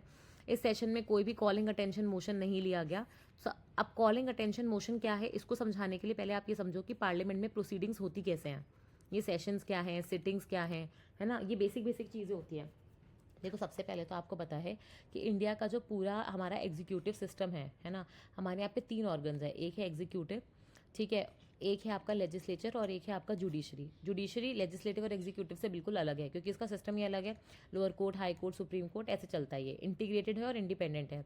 अब अगर मैं एग्जीक्यूटिव की बात करूं तो आपके यहाँ पे लोकसभा के चुनाव होते हैं, और उस लोकसभा में जिस जिस पार्टी के पास हाईएस्ट नंबर ऑफ सीट्स होती है वही बेसिकली फाइनली सरकार बना लेती है, यानी एग्जीक्यूटिव बन जाती है। समझ में आ गया? तो ये तो हमारा एग्जीक्यूटिव है। अब होता क्या है, आपको पता है कि एग्जीक्यूटिव मनमानी ना करे, इसलिए लेजिस्लेचर में बहुत सारे टूल्स होते हैं ताकि जो अपोजिंग पार्टीज़ हैं, बाकी के मेंबर्स हैं, वो उनको अपोज कर सकें। तो जैसे हमारे पास एक 0 आवर होता है, एक हमारे पास क्वेश्चन आवर होता है, ठीक है। एक आप देखोगे उन एमपीज़ के पास जब वो किसी चीज़ पे असेंट नहीं करेंगे, जब वो बिल ही पास नहीं हो जाएगा, वो लैप्स हो जाएगा, तो वो एक टूल होता है कि वो बिल पे असेंट ना करे, ठीक है, उसको वोटिंग ना दे। फिर आप देखोगे कॉलिंग अटेंशन मोशन होता है, एक सेंसर मोशन होता है, ठीक है। एक आप देखोगे उनके पास क्या कहते हैं, वो लोग कमिटीज़ वगैरह को रेकमेंड कर सकते हैं कि आप इनके खिलाफ एक्शन लीजिए। तो ऐसे करके इनके पास बहुत सारे टूल्स होते हैं जिसके थ्रू ये एग्जीक्यूटिव को चेक में रख सकते हैं। बजट की स्पीच पास हो रही है, बजट की स्पीच पास ही मत करो, तो इससे क्या हो जाएगा, लगेगा कि सरकार के पास कॉन्फिडेंस नहीं होते, वोट्स नहीं है, तो इसलिए सरकार गिर जाएगी। तो बहुत सारे आप देखोगे उनके पास टूल्स होते हैं एग्जीक्यूटिव को चेक में रखने के लिए। कॉलिंग अटेंशन मोशन क्या होता है, जब आप किसी नेता का ध्यान खींचना चाहते हो, सरकार का ध्यान खींचना चाहते हो किसी पर्टिकुलर टॉपिक पे, और इस पर क्या होता है फिर 2.5 घंटे का डिस्कशन या 2 घंटे का डिस्कशन होना ज़रूरी होता है। तो इस बार कोई कॉलिंग अटेंशन मोशन नहीं हुआ था। तो यही सब चीज़ें उन्होंने बताई है कि पार्लियामेंट के सेशन में क्या क्या देखने को मिला है। ओके, तो यहाँ पे अपन ने लिख ही दिया है, और साथ में स्टूडेंट्स वगैरह का टूर भी था, उनको भी इनवाइट करते हैं देखने के लिए कि आप सीखो पार्लियामेंट कैसे चलता है। अब आते हैं अपन एक अच्छी प्रोसेस पे, वो है बिल से एक्ट बनने की प्रोसेस, ठीक है। बिल से एक्ट बनने की प्रोसेस, इसमें क्या होता है, सपोज करो 2 तरीके के बिल होते हैं। एक जो आपकी गवर्नमेंट पास करती है जिसको अपन पब्लिक बिल बोलते हैं। गवर्नमेंट मतलब क्या होता है कि जो पार्टी पावर में है, ठीक है, या फिर जो नेता हैं, जो एमपीज है, जो कैबिनेट मिनिस्टर्स हैं, वो उस बिल को इंट्रोड्यूस कर रहे हैं लोकसभा के अंदर, तो इनके पास होने के चांसेस भी सबसे ज़्यादा होते हैं। और दूसरा होता है private member bill. Private member bill मतलब क्या होता है, कोई भी जो रूलिंग गवर्नमेंट से नहीं है, अगर वो कोई बिल इंट्रोड्यूस करता है, ठीक है, तो वो प्राइवेट मेंबर बिल कहलाता है। जैसे इस वक्त सुप्रिया सूले जी ने राइट टू डिसकनेक्ट का जो बिल था वो पास किया था, ठीक है, वो रखा है बेसिकली। फिर आप देखोगे शशि थरूर जी जो हैं, उन्होंने मैरिटल रेप से रिलेटेड एक बिल वो रखा है। इन बिल्स के पास होने की संभावना बहुत कम होती है। आज़ादी से लेकर अब तक अगर मैं कहूँ, आई थिंक 23 या 24 बिल्स ही हैं प्राइवेट बिल्स जो एक्चुअली में जाके एक्ट बने हैं। नहीं तो उसके पहले आप देखोगे कोई भी बिल्स एक्ट नहीं बने हैं, क्योंकि प्राइवेट मेंबर में क्या होता है, आपको सरकार जो रूलिंग पार्टी है ना, तो सरकार के भी लोग आपको सपोर्ट नहीं कर रहे होते हैं, तो सपोर्ट बहुत कम होता है, इसलिए बिल जो है वो एक्ट नहीं बन पाता है। ओके, तो प्राइवेट मेंबर बिल जो होता है इसकी अपनी अलग प्रक्रिया है। आपको 1 महीने का टाइम चाहिए होता है, इंट्रोड्यूस करने के बाद आपको 1 महीने बाद की डिस्कशन की डेट मिलती है, और बहुत सारे इसमें मतलब अलग अलग कंडीशंस हैं। पब्लिक बिल में क्या होता है, 7 दिन के अंदर अंदर वो बिल जो है वो पार्लियामेंट की टेबल पे रख दिया जाएगा डिस्कशन के लिए, तो ऑब्वियसली इनको प्रायोरिटी भी मिलती है। अब ये जो बिल्स होते हैं, अब जैसे अपन ने ये देख लिया कि प्राइवेट हो या पब्लिक बिल हो, उनका जो प्रोसेस होता है बिल से एक्ट बनने का वो सेम होता है, ठीक है। आप एक बार इंट्रोड्यूस हो गए, सपोज करो सरकार ने शांति बिल लाया, ठीक है। अब शांति बिल के बाद क्या होगा, ये अगर लोकसभा में इंट्रोड्यूस हुआ है तो पहले लोकसभा में डिस्कशन होगा, और लोकसभा में हो सकता है ये पास हो जाए, ठीक है।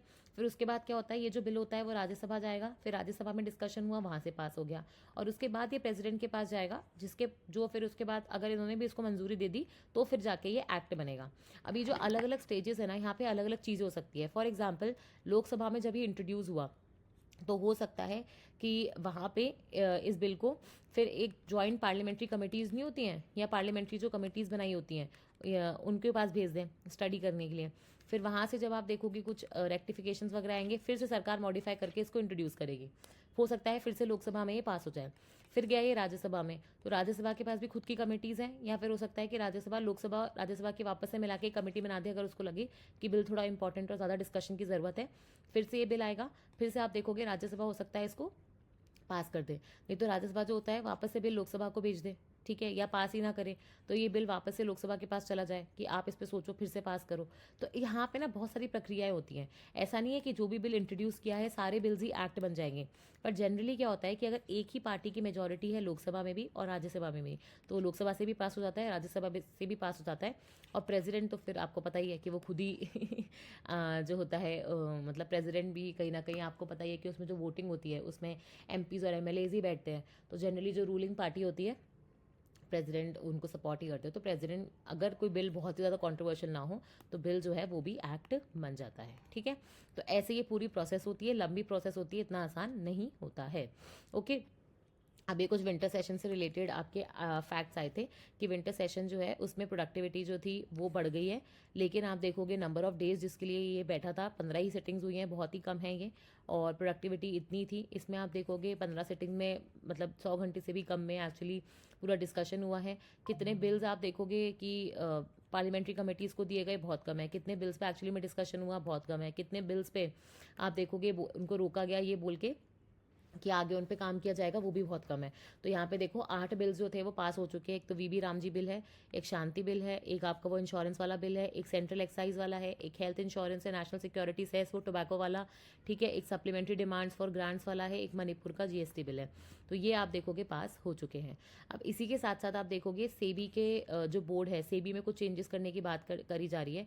आपको पता है सिक्योरिटीज कोड होता है हमारे यहाँ पे, तो सेबी के जो पावर्स होते हैं उसको थोड़ा सा चेंज करने के लिए फाइनेंशियल सेक्टर में अगर आप देखोगे चेंजेस लाने के लिए ये बिल लाया गया है। आपको पता होगा अभी मधाबीपुरी का लेके जो सेबी की चीफ थी उनको लेके पूरा इशू हुआ था कि कैसे उनके और उनके हस्बैंड का इंटरेस्ट था अडानी एंटरप्राइजेज में, और वो जो हिंडनबर्ग रिपोर्ट आई थी उन्होंने बताया था कि कैसे इनके एसेट्स भी हैं। इन्होंने बेसिकली अडानी पे पनिशमेंट नहीं लगाई क्योंकि उन्होंने अपने शेयर प्राइसेस को ऊपर नीचे किया। तो वो सब इशू को देखते हुए अब सेबी को है ना ज़्यादा पावर दी जा रही है कि वो अपने बोर्ड में से किसी मेंबर को निकाल सकती हैं।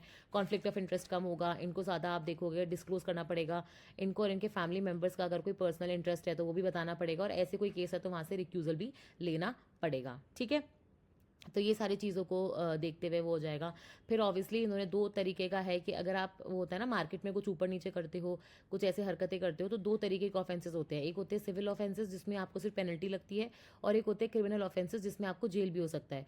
तो ये बता रहे हैं कि जैसे आपने अनफेयर ट्रेड प्रैक्टिसेस कुछ करी हैं तो उसके अंदर आपको सिविल लाइबिलिटी होगी, लेकिन दूसरा है जैसे आपने मार्केट को अब्यूज़ किया, जैसे आपने हर्षद मेहता वगैरह ने किया था, तो उसमें आपको सिविल प्लस क्रिमिनल दोनों लाइबिलिटी हो सकती है। समझ में आया? तो ऐसे करके हो जाएगा। वैसे ही आप देखोगे ग्रीवांस रिड्रेसल मैकेनिज्म जो है उसको और स्ट्रॉन्ग किया जा रहा है। ठीक है, सेबी के अलावा जो बाकी रेगुलेटर्स हैं छोटे छोटे भी, उनको भी बोला जा रहा है कि आप ग्रीवांस रिड्रेसल सिस्टम्स बनाओ। बीएससी एनएससी को भी बोला जा रहा है कि आप खुद के ग्रीवांस रिड्रेसल सिस्टम्स भी बनाओ। तो ऐसे करके आप देखोगे सेबी के अंदर थोड़ी से जो सिक्योरिटीज़ रिलेटेड है, जो अपने स्टॉक एक्सचेंज रिलेटेड जो रूल्स हैं उसमें थोड़े से चेंज किए जा रहे हैं। वैसे ही आप देखोगे सेबी जो है, ये जो मर्जर और एक्विजिशन नहीं होता कि किसी कंपनी ने किसी को खरीद लिया या ये 2 कंपनीज अभी मर्ज हो गई हैं, तो इनको लेके जो रूल्स है उसमें थोड़ा सा चेंज करने की बात कर रही है, और ताकि इससे क्या हो कि जो एमएनए की डील्स है ना वो थोड़ी सी जल्दी जल्दी हो सके। ओके, फिर ये मैंने आपको बताया था ना शशि थरूर जी ने एक बिल लाया है, ऑब्वियसली पास नहीं होगा। इंडिया में मैरिटल रेप वैसे भी आप देखोगे एक टाबू है। सबसे पहले तो ये समझो कि मैरिटल रेप होता क्या है। रेप क्या होता है? रेप होता है कि जब आप बेसिकली किसी के साथ नॉन कंसेंशुअल सेक्स करते हो, ठीक है, आप उसकी मर्जी नहीं है फिर भी उसके खिलाफ आप देखोगे आप बेसिकली उनकी बॉडी की जो इंटेग्रिटी है, बॉडी की जो डिग्निटी है वो छीन रहे हो, उनके ना करने के बावजूद भी आप ज़बरदस्ती उनके साथ सेक्स करना चाहते हो। ओके, तो ये इसको अपन बोलते हैं नॉन कंसेंशुअल सेक्स। अब होता क्या है इंडिया में, अगर आप देखोगे पहले भी जो लॉज एग्जिस्ट करते थे और अभी जो भारतीय न्याय संहिता आई है, दोनों के अंदर ही आप देखोगे मैरिटल रेप को रिकॉग्नाइज नहीं किया है। क्योंकि इंडिया में क्या होता है, हम ये मान लेते हैं कि एक लड़का और लड़की, ठीक है, जब तक आप शादी के बंधन में नहीं हो तब तक अगर आप एक लड़की ने ना बोला तो वो बेसिकली रेप की कैटेगरी में आएगा अगर आपने ज़बरदस्ती करी। लेकिन शादी के बाद क्योंकि अब वो एक फैमिली की तरह है, तो बेडरूम के अंदर, ठीक है, अगर किसी लड़की ने ना बोला और हस्बैंड नहीं मान रहे हैं, ठीक है, and he is not agreeing, तो वो बेसिकली रेप नहीं कहलाता है। जबकि आप देखोगे बहुत सारी यूरोपियन कंट्रीज़ में मैरिटल रेप एक रियलिटी है, मैरिटल रेप एक गुनाह है, और ये बेसिकली होना भी चाहिए क्योंकि एक विमेन की बॉडीली इंटेग्रिटी, डिग्निटी, ठीक है, उसकी इक्वालिटी, उसका फ्रीडम, उसकी ऑटोनॉमी आप सब छीन रहे हो। इंडिया में आर्टिकल 14 मिलता है राइट टू इक्वालिटी, आर्टिकल 21 मिलता है जिसमें हम right to life and personal liberty की बात करते हैं। तो कौन सी पर्सनल लिबर्टी है जब महिला ना बोल रही है और हस्बैंड मान नहीं रहा है? ठीक है, तो मैरिटल रेप जो है बहुत ही कॉन्ट्रोवर्शियल टॉपिक है, और इस पर आप देखोगे जब ये पहले सुप्रीम कोर्ट में भी आया था, एक पीआईएल लगी थी मुझे याद है, तब उसके अंदर सुप्रीम कोर्ट ने ये कहा था कि ऐसे जो लॉज होते हैं ना, सुप्रीम कोर्ट ऊपर से थोपना नहीं चाहता है, वो चाहता है कि सोसाइटी उस चीज़ के लिए रेडी हो। क्योंकि सोसाइटी के अगर काफ़ी लोग इंक्लूडिंग विमेन ही अगर मैरिटल रेप को रिकॉग्नाइज नहीं करेंगी, तो सिर्फ 1% लोगों के रिकॉग्नाइज करने से इसको लॉ बनाना या सुप्रीम कोर्ट की तरफ से थोपना सही नहीं होगा। तो सोसाइटी जब तक इस बात के लिए रेडी नहीं होती, इस पैमाने तक नहीं आती है, तब तक बेसिकली मैरिटल रेप को एक रियलिटी कर पाना बहुत ही डिफिकल्ट है। पर शशि थरूर जी नो डाउट, क्योंकि आपको पता है खुद ही वो केरला से आते हैं और केरला एक काफ़ी फॉरवर्ड सोसाइटी है। वहाँ पे लिटरेसी ऑलमोस्ट 100% है। आपको पता है वहाँ पे महिलाओं की लिटरेसी भी और जागरूकता भी काफ़ी ज़्यादा है। तो उस बात को लेके वो कह रहे हैं कि मैरिटल रेप जो है इट्स टाइम कि हाई टाइम है कि अब उसको भी एक क्राइम माना जाए। और इनफैक्ट उन्होंने नेशनल फैमिली हेल्थ सर्वे का एक डेटा कोट किया है जहाँ पे वो बताया है कि अगर आप ये देखोगे कि विमेन के अगेंस्ट जो वायलेंस होता है, ठीक है, जो परपेट्रेटर्स होते हैं, 80% से ज़्यादा परपेट्रेटर्स जो होते हैं वो बेसिकली उनके खुद के फैमिली मेम्बर्स या हस्बैंड ही होते हैं। तो इस चीज़ को लेते हुए इनफैक्ट उन्होंने बोला है कि जब ये वो नहीं होता निर्भया रेप केस, तो उसके बाद जस्टिस वर्मा कमेटी बैठी थी जिसकी वजह से आप देखोगे इंडिया में पूरे लॉज चेंज हो गए थे। तो जस्टिस वर्मा कमेटी जो थी उन्होंने भी बोला था कि मैरिटल रेप एक रियलिटी है और इसको रिकग्नाइज करना चाहिए। इंडिया ने आपको पता है कि इंटरनेशनल कन्वेंशन साइन कर रखे हैं। जैसे आपको पता है कि हमने एक तो प्रोटेक्शन ऑफ ह्यूमन राइट्स वाला अग्रीमेंट साइन कर रखा है, ह्यूमन राइट्स डिक्लेरेशन, ठीक है। उसके बाद आप देखोगे इंटरनेशनल कोवेनेंट्स होते हैं सिविल पॉलिटिकल राइट्स के, इकोनॉमिक राइट्स के, वो हमने साइन कर रखे हैं। इंडिया ने सीडॉ करके कन्वेंशन होता है, convention for elimination of all forms of violence against women, ठीक है, हमने वो भी साइन कर रखा है। तो इनके अंदर भी आप देखोगे वुमेन की इंटेग्रिटी, उसकी डिग्निटी को प्रमोट करना, उसको बचाना बेसिकली सरकार का काम है। तो उसके तहत शशि थरूर जी बोल रहे हैं इट्स हाई टाइम कि आप मैरिटल रेप को रिकॉग्नाइज करो। वो बोल रहे हैं कि शादी जो होती है ना वो बेसिकली एक गठबंधन है जिसमें दोनों पार्टनर्स जो होते हैं उनके बीच में प्यार, कंपैशन, इज्जत, रिस्पेक्ट, है ना, चॉइस होनी चाहिए, एक कंसेंट होना चाहिए। और कंसेंट के बिना अगर कोई भी चीज़ करी जाए तो फिर वो प्रेशराइज्ड है, वो अपनी मर्जी से नहीं है। ओके, फिर आप है ना, ये एक आर्टिकल है, एक अच्छा पर्सपेक्टिव है बेसिकली। ये है ना लेबर कोड्स जो आए थे अभी अपने, आपको पता है उसके अगेंस्ट है ना, जो लेबर्स थे वो प्रोटेस्ट पे भी निकले थे। उस टाइम मैंने आपको बोला था कि वो जो प्रोटेस्ट कर रहे थे वो तो ट्रेड यूनियन वाले रूल्स पे कर रहे थे कि कैसे ट्रेड यूनियंस के जो रूल्स हैं उनको स्ट्रिक्ट कर दिया है, आपको 14 दिन की परमिशन लगेगी और वो 60 दिन तक वैलिड होगी। पब्लिक यूटिलिटीज़ में तो आप बेसिकली ये कर ही नहीं सकते हो, हर कोई ट्रेड यूनियन रिकोगनाइज ही नहीं है, ठीक है। तो वो तो ट्रेड यूनियंस वाले जो रूल्स थे ना उसके अगेंस्ट कर रहे थे प्रोटेस्ट लेबर्स जो थे कि लेबर कोड अच्छे नहीं है, इनको हटाओ। और यहाँ पे जो ये ऑथर हैं बेसिकली शेबा तेजानी जी, तो ये किंग्स कॉलेज लंदन में आप देखोगे लेक्चरार हैं। तो ये बोल रही हैं कि लेबर कोड्स जो आए हैं अभी, आपको ऐसा लग रहा है कि वो प्रोटेक्शन दे रहे हैं बट एक्चुअली में वो प्रोटेक्शन नहीं दे रहे हैं। तो एक अच्छा पर्सपेक्टिव है जानने के लिए, क्योंकि कल को अगर आपसे कोई पूछ ले इंटरव्यू में कि लेबर कोड्स तो इतने अच्छे हैं, चारों कोड्स का आपको पता है, आपने पॉजिटिव एनालिसिस भी कर लिया है, तो वो फिर इनमें इतनी क्या बुराई है कि लोग इनके अगेंस्ट प्रोटेस्ट पे आ गए हैं।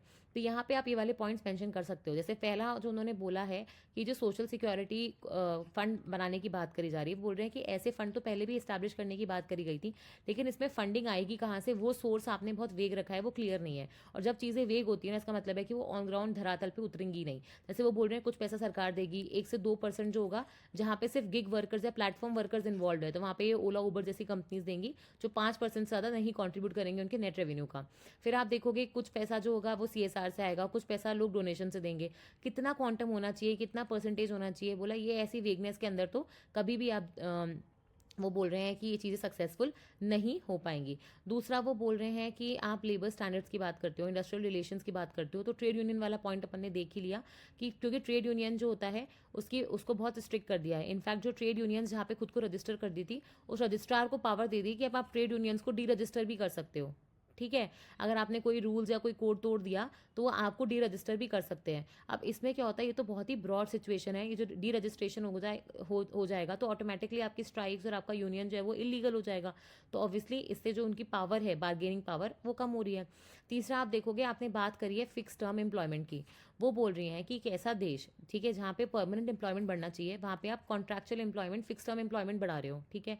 वो ये बोल रही हैं कि फिक्स टर्म वर्कर्स जो होते हैं इनको आप बोल रहे हो कि परमानेंट वर्कर्स वाली सारी सुख सुविधाएं मिलेंगी, बट फिर भी अगर आप देखोगे वो है तो नहीं ना परमानेंट वर्कर्स। इससे क्या होगा, एक तो ये फिक्स टर्म एम्प्लॉयमेंट वाले लोग जो हैं इनको अगर कोई भी तकलीफ होगी, कभी यूनियन बना के स्ट्राइक नहीं करेंगे क्योंकि उनको लगेगा इनका कॉन्ट्रैक्ट वापस एक्सटेंड नहीं होगा, वो सिक्योरिटी नहीं होगी। और दूसरा चीज़ है कि हमारे यहाँ पे परमानेंट वर्कर्स का जो परसेंटेज है वो और कम हो जाएगा, ठीक है। तो बहुत सारी चीज़ें हैं, जैसे ये 3 पॉइंट्स हैं, मुझे तो बहुत ही वैलिड पॉइंट्स लगे ये। अगर अब कोई मुझसे पूछेगा कि लेबर कोड्स के अंदर क्या दिक्कत है, तो ये 3 आप चीज़ें बता सकते हो कि इन चीज़ों पे हमें काम करना चाहिए, इनके बारे में सोचना चाहिए ताकि हम लेबर कोड्स को और बेहतर बना सके। तो ये हो गया आपका वे फॉरवर्ड। अब आते हैं अपन ताइवान के ऊपर। देखो कल अपन ने हांगकांग की कहानी देखी थी, आपको पता है ये चाइना है, काफ़ी बड़ा है। चाइना के इस साइड पे हांगकांग है और यहाँ पे आपका मकाओ है, ठीक है। फिर आप देखोगे यहाँ पे एक छोटा सा देश आता है ताइवान, जिसकी कैपिटल होता है जिसको चाइनीज तपे बोलते हैं, फिर तपई भी बोल सकते हो, ठीक है। अभी जो ताइवान है, और ये तो है आपका पीपल्स रिपब्लिक ऑफ चाइना, और ये है आपका रिपब्लिक ऑफ चाइना। ठीक है, तो ये आपका मेन लैंड चाइना हो गया और ये आपका ताइवान हो गया। अब हो क्या रहा है कि ताइवान में आपको पता है डेमोक्रेसी और ये सब चलता है, और चाइना है पूरा कम्युनिस्ट देश। ठीक है, पर चाइना हमेशा से एक प्रिंसिपल बोलता है जिसको बोलते हैं वन चाइना प्रिंसिपल, कि चाहे वो हांगकांग हो, मकाओ हो, ताइवान हो, तिब्बत हो, ये सारी चीज़ें क्या है चाइना के अंदर आती है। तो कोई भी कंट्री, दूसरी कंट्री इन हिस्सों को या इन मतलब ये होता है ना, इन स्टेट से वो अलग डीलिंग नहीं कर सकती। इनसे अगर आपको कोई भी डीलिंग करनी है तो आपको चाइना से डीलिंग करनी पड़ेगी। अब हो क्या रहा है कि चाइना ताइवान के ऊपर अग्रेशन करता है, और यहाँ पे ऊपर की साइड पे है जापान। ठीक है, तो पहले क्या होता था कि जापान इनका जवाब नहीं देता था, लेकिन अब जापान ओपनली ताइवान के सपोर्ट में आ गया है। तो वो ये कह रहे हैं कि अगर ताइवान पे चाइना ने कोई भी अग्रेशन किया तो जापान अपनी फोर्सेस को वहाँ पे भेज के चाइना चाइना के खिलाफ खड़ा हो जाएगा। अब इससे क्या है, चाइना में हड़कंप मच गया। वो बोल रहे हैं कि जापान उनकी तरफ अग्रेसिव हो रहा है। ऊपर से आपको पता है कि चाइना और जापान के बीच में एक सेनकाकू या डियाकू आइलैंड्स है, उनको लेके ऑलरेडी इशू चल रहा है। ठीक है, प्लस आप देखोगे अब इनसे ना इनकी ट्रेड का फर्क पड़ेगा। चाइना जापान जो है अपना सारा ऑलमोस्ट बहुत सारा सी फूड जो है वो चाइना को एक्सपोर्ट करता था, और जैसे ही जापान ताइवान के सपोर्ट में आया वैसे आप देखोगे चाइना ने जापान का जो सी फूड है उसके इम्पोर्ट पे बैन लगा दिया। ऑब्वियसली उनके ट्रेड रिलेशंस खराब होंगे, पर ताइवान ने फिर सपोर्ट किया और ताइवान ने बेसिकली जापान से सी फूड इम्पोर्ट करवाना शुरू कर दिया। तो अब हमें बस यही देखना है कि ये ताइवान, चाइना और जापान का जो है ट्राइंगल बना है ये कैसे होगा, क्योंकि जो भी यहाँ पे होगा वो इंडिया को भी इम्पैक्ट करेगा। ठीक है, फिर एक बहुत अच्छी न्यूज़ आती है कि पहले क्या होता था कि बच्चे चाहे यूरोप में हो चाहे ब्रिटेन में हो, ठीक है, आप एक देश से दूसरे देश जा सकते थे आराम से, इधर उधर स्टूडेंट एक्सचेंज प्रोग्राम में पढ़ने के लिए, इधर उधर ट्रेनिंग के लिए, है ना, कुछ भी सीखने के लिए, स्किल डेवलप करने के लिए जा सकते थे। लेकिन फिर आपको पता है कि ब्रेक्सिट होता है जिसमें से ब्रिटेन जो है वो ईयू से बाहर निकलता है। उसके बाद आपको पता ही है कि सारे मूवमेंट्स पर रिस्ट्रिक्शन लग गई थी। अब जो कंपनी ब्रिटेन में है वो ब्रिटेन से आप देखोगे बाकी यूरोप में मार्केट में बिना पैसे दिए, बिना टैरिफ दिए, बिना कस्टम ड्यूटी दिए माल नहीं बेच सकती थी। वैसे ही स्टूडेंट्स का भी हाल था कि आप ब्रिटेन में हो तो ब्रिटेन के कॉलेजेस का एक्सेस मिलेगा, ईयू के कॉलेजेस का एक्सेस नहीं मिलेगा। लेकिन फाइनली क्या हुआ है, ब्रेक्सिट के बाद से अब 3-4 साल बाद हमें देखने को मिल रहा है कि यूके जो है फिर से यूरोपियन यूनियन ज्वाइन करेगा ओनली स्टूडेंट एक्सचेंज प्रोग्राम के लिए। ठीक है, तो इसके लिए वो लोग करीबन $860 मिलियन भी पे करेंगे ईयू को। ठीक है, और इससे क्या होगा कि जो ब्रिटिश यूनिवर्सिटी में जो बच्चे पढ़ रहे हैं, ठीक है, वो बेसिकली अब है ना ट्रेन व्रेन लेके दूसरे ईयू के देशों में जाके कुछ भी प्रोजेक्ट करना है, कुछ स्टडी करना है, वो इजीली कर पाएंगे विदाउट पेइंग जो फॉरेन स्टूडेंट्स की फीस होती है। जैसे आपने कभी देखा है इंडिया में जब आप म्यूजियम जाते हो तो वहाँ पे इंडियन जो होते हैं उनका 40 रुपये फीस है, लेकिन फॉरेनर्स का 300 रुपये है। वैसे ही आप देखोगे हमारे कॉलेजेस में, जैसे आईआईटीज़ वगैरह में भी अगर आप देखोगे, अगर आप इंडियन हो तो आपकी फीस शायद 1 लाख रुपये है, लेकिन आप बाहर से हो तो आपकी फीस शायद 4 लाख रुपये है। तो वैसे ही होता है कि अब क्या होगा कि पहले ब्रिटेन के बच्चे ब्रेक्सिट के बाद जब ईयू में पढ़ने जाते थे तो उनको फॉरेनर्स की तरह ट्रीट करके उनके ऊपर भी ज़्यादा पैसे लगते थे, लेकिन अब वापस से आप देखोगे उनको कोई एक्स्ट्रा पैसा नहीं लगेगा, वो सेम जैसा ईयू के बच्चे जो देते हैं उन्हीं पैसों में वो पढ़ पाएंगे। तो बहुत अच्छी चीज़ है, क्योंकि इससे क्या होता है कंट्री के बीच में जो ट्रस्ट होता है वो सब बढ़ता है। ये अपन ने अभी अपन ने क्या देखा कि सेबी जो है वो काफ़ी सारे चेंजेस करने की बात कर रहे हैं। एक तो सेबी के लिए बिल आने वाला है ताकि उसकी पावर्स में चेंज किया जा सके। एक सेबी जो है वो खुद से 2 चीज़ों में चेंज करना चाहती है, एक है मर्जर और एक्विजिशन में और दूसरा है म्यूचुअल फंड्स में। आपको पता है म्यूचुअल फंड्स में क्या होता है, एक्सपेंस रेशियो बहुत ज़्यादा होता है, ठीक है, और फिर जो ब्रोकरेज वगैरह वो देते हैं वो भी बहुत ज़्यादा होती है। तो इन दोनों को कम करके वो लोग कस्टमर्स को ज़्यादा फायदा पहुंचाना चाहते हैं। बस आपके लिए इतना ही इंपॉर्टेंट है अंटिल कि आप म्यूचुअल फंड्स में थोड़ी मास्टरी करे हुए हो।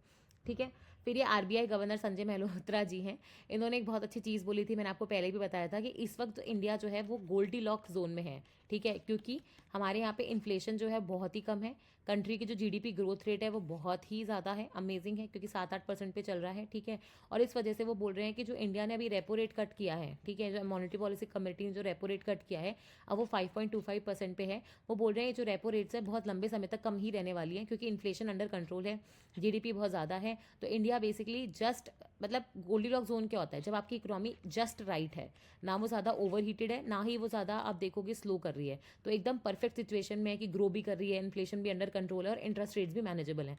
ऐसा बोले कि बहुत कम बार होता है जस्ट राइट सिचुएशन में, तो हम इस सिचुएशन का फ़ायदा उठाएंगे और जो अपनी इंटरेस्ट रेट्स हैं वो कम ही रखेंगे। फिर मैंने आपको कल के आर्टिकल में बताया था कि इंडिया ये जो $1 था वो 90 रुपये था, फिर 91 हो गया था, और मैंने आपको बताया था कि ये जो होता है 2 चीज़ों से चलता है, एक तो डिमांड एंड सप्लाई क्या है, ठीक है, प्लस इसमें आरबीआई हस्तक्षेप करेगा नहीं करेगा। तो मैं आपको पहले भी बोल रही थी कि लोग अब बेसिकली बोलना शुरू कर गए हैं कि आरबीआई हाई टाइम है कि आरबीआई इसमें हस्तक्षेप करे, और आरबीआई ने बिल्कुल किया। डॉलर महंगा क्यों होगा? जब डॉलर की जो डिमांड है वो सप्लाई से ज़्यादा है, ठीक है। और रुपी सस्ता क्यों होगा? जब रुपी की जो सप्लाई है वो ज़्यादा है उसकी डिमांड से। तो मैंने आपको पहले भी कहा था, डिमांड को आप कंट्रोल नहीं कर सकते, आप सप्लाई को इन्फ्लुएंस कर सकते हो। तो आरबीआई ने वही किया है, डॉलर की सप्लाई जो है सडनली बहुत सारा डॉलर जो है मार्केट में बेच दिया, जिस वजह से डॉलर की सप्लाई बढ़ गई और इंडिया का जो रुपी है वो वापस 91 से नीचे गिर के 90 के आसपास आ गया। तो इसका मतलब रुपी जो है वो इंप्रूव हो गया डॉलर के अगेंस्ट। तो बहुत अच्छी बात है, क्योंकि आरबीआई जो है अब अपने इन मैटर्स को अपने हाथ में ले रहा है। ओके, फिर आते हैं हम एक न्यूज़ आर्टिकल के ऊपर, ये जो डोपिंग के ऊपर है। डोपिंग क्या होती है आपको पता है ना, बहुत बार आपने मूवीज़ में भी देखा होगा, जैसे स्पोर्ट्स पर्सन वगैरह जो होते हैं, कई बार आप देखोगे केमिकल्स या ड्रग्स वगैरह लेते हैं ताकि उनकी जो परफॉर्मेंस है वो इन्हांस कर सके, उसी को डोपिंग बोलते हैं, ठीक है। बहुत ही शर्मनाक बात है कि ये जैसे इंडिया में एक एजेंसी है नाडा, जिसको अपन लोग नेशनल एंटी डोपिंग एजेंसी बोलते हैं, और वैसे ही वर्ल्ड में चलती है वाडा, जिसका नाम है वर्ल्ड एंटी डोपिंग एजेंसी, ठीक है। तो ये जो वाडा होती है ये बेसिकली हर कंट्री के जो एथलीट्स होते हैं उनकी टेस्टिंग कराती है, ऑब्वियसली कुछ सैंपल साइज लेके, ये देख के कि कंट्रीज जो है उनकी रैंकिंग कर सके कि कहाँ पे कितनी डोपिंग चल रही है। तो वापस से वही हुआ था कि वाडा ने बेसिकली अलग अलग कंट्रीज़ में बोला था कि आप है ना टेस्ट सैंपल्स भेजिए हमें एथलीट्स वगैरह के, ताकि हमें चेक कर सके कि कौन से स्पोर्ट्स पर्सन जो है कितना डोपिंग कर रहे हैं और कौन सी कंट्री में कितनी प्रेवलेंट है। तीसरे साल लगातार इंडिया ने टॉप किया है ये, मतलब हम हर गंदी जगह पे टॉप करते हैं, इंडिया टॉप पे आया है। 7,000 टेस्ट कंडक्ट करवाए गए थे, तो उसमें 260 केस पॉजिटिव आए हैं। उसके बाद आप देखोगे चाइना ने हमसे ज़्यादा रिग्रेसिव कराए, 24,000 केसेस करे लेकिन सिर्फ 43 पॉजिटिव आए। फिर फ्रांस, इटली, रशिया, कोई भी ऐसी कंट्री नहीं है जो तीन डिजिट में जा रही है। इंडिया अकेली ऐसी है जहाँ पे 3 डिजिट में आप देखोगे हमें पॉजिटिव देखने को मिला है, ठीक है। मतलब आपने हर 5 टेस्ट एथलीट टेस्ट करे, उसमें से एक जो था वो पॉजिटिव निकला है। तो ऑब्वियसली ये बहुत अच्छी चीज़ नहीं है। इनफैक्ट आप देखोगे खेलो इंडिया जो गेम्स हुए थे अभी, उसके अंदर पता है क्या हुआ था? मुझे याद है एक स्पोर्टिंग इवेंट था 400 मीटर वाला, उसके अंदर जैसे सपोज करो कि 8 कॉम्पिटिटर्स हैं, ठीक है, वो खड़े हुए हैं। उनमें से रियलाइज़ हुआ कि भाई जो एंटी डोपिंग के जो प्रोफेशनल्स हैं ना वो वहाँ पे खड़े हुए हैं। तो उनको पता लग गया कि अगर वो हिस्सा लेंगे इस रेस में, तो ये जो एंटी डोपिंग के जो प्रोफेशनल्स वहाँ पे खड़े हैं, हो सकता है उनका टेस्ट करा लें। आपको पता है 7 आए ही नहीं, तो अकेला ही बंदा था, उसी ने रेस में हिस्सा लिया और वही जीत गया, क्योंकि जो बाकी 7 थे, अब ये नहीं कह सकते अपन श्योरली कि वो एंटी डोपिंग मतलब वो डोपिंग करते थे इसलिए वो डर गए। बट पॉइंट ये है कि जब 8 आने चाहिए थे, आपने रजिस्ट्रेशन किया, आप सेलेक्ट हो गए, आपको वहाँ खेलना चाहिए था, तो सिर्फ एंटी डोपिंग जब एजेंट्स वहाँ पे खड़े हैं उसकी वजह से अगर आपने हिस्सा नहीं लिया तो कहीं ना कहीं एक नेगेटिव छवि आपकी जाती है, ठीक है।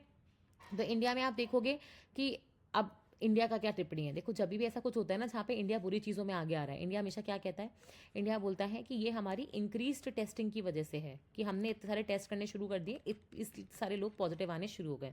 दूसरा वो बोल रहे हैं इंक्रीज्ड एम्फोसिस, कि हमने अब ज़्यादा एम्फोसाइज करना शुरू कर दिया है एंटी डोपिंग को लेके, ज़्यादा रिग्रेस तरीके से हम चेकिंग कर रहे हैं, जांचें वगैरह कर रहे हैं, ध्यान दे रहे हैं, अवेयरनेस प्रोग्राम्स क्रिएट कर रहे हैं, एजुकेशन आई है लोगों में। इस वजह से कहीं ना कहीं आप देखोगे कि ये फिगर हमें देखने को मिल रहा है।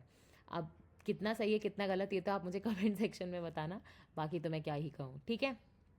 फिर एक बहुत ही बहुत ही प्रोग्रेसिव ऑर्डर आया है, इलाहाबाद हाई कोर्ट जो है, ठीक है, उन्होंने एक ऑर्डर निकाला है जहाँ पे लिव इन रिलेशनशिप्स, एक्चुअली उनके पास क्या हुआ था, 12 अलग अलग पिटीशन आई थी कपल से, कई महिला ने की है, कई लड़के ने करी है, कि उनको प्रोटेक्शन दिया जाए समाज से, क्योंकि वो लिव इन रिलेशनशिप में रहते हैं।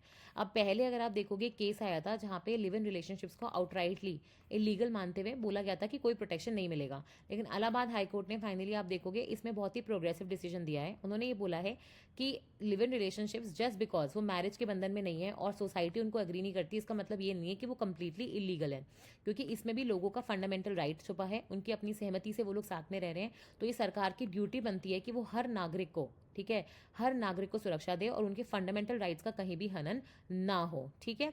ये बोल रहे हैं कि ऐसा नहीं है कि शादी के बिना अगर एक लड़का लड़की साथ में रह रहे हैं तो वो एक ऑफेंस है, ठीक है। कपल का मैरिटल स्टेटस जो है वो उनको उनके फंडामेंटल राइट्स है, मैं ह्यूमन राइट्स की बात नहीं कर रही हूँ, मैं वो अधिकारों की बात कर रही हूँ जो हमारे यहाँ पार्ट 3 में फंडामेंटल राइट्स में है। तो फंडामेंटल राइट्स आप किसी से कभी भी नहीं छीन सकते हो, ठीक है।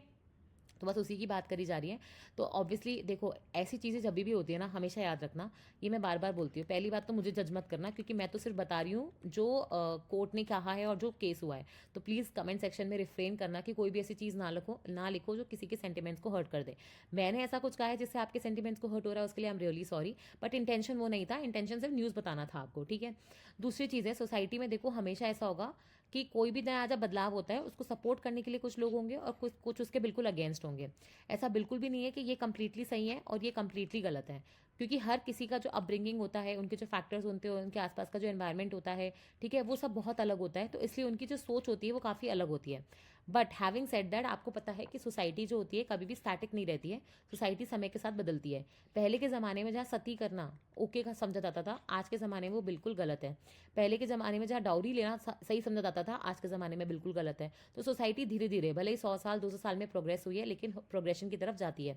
वैसे ही हो सकता है कि मैरिटल रेप आज रियलिटी नहीं है, बस 100 साल बाद आपको लिखे, 100 साल बाद जो वापस से इस न्यूज़पेपर एनालिसिस को कभी कर रहा हो, वो सोचे ऐसा कैसे हो सकता है कि मैरिटल रेप को उन्होंने रिकॉग्नाइज नहीं किया। तो मैं वही कह रही हूँ कि समय के साथ सोसाइटी बदलती है और सोसाइटी के साथ अपने व्यूज़ भी बदलते हैं। तो कभी भी स्टैटिक मत रहना, हमेशा पानी की तरह बहते रहना, ताकि आपके व्यूज़ को भी एक अच्छा मुकाम मिलता रहे। ठीक है। फिर एक ये न्यूज़ है, वैसे ये इतनी इंपॉर्टेंट नहीं है, पर फिर भी हम एक बार देख लेते हैं। वो बेसिकली ये है कि जापान के बहुत सारे जो बड़े बड़े बैंक्स थे ना, क्योंकि आपको पता है कि जापान में क्या सारे बूढ़े लोग रह गए हैं, एजिंग पॉपुलेशन है, उनकी पॉपुलेशन ग्रोथ रेट है भी नहीं, उल्टा वो नेगेटिव में जा रहे हैं। मतलब उनकी पॉपुलेशन अगर आज इतनी सारी है तो कल इतनी रह जाएगी। ठीक है। प्लस आप देखोगे यंग लोग हैं नहीं।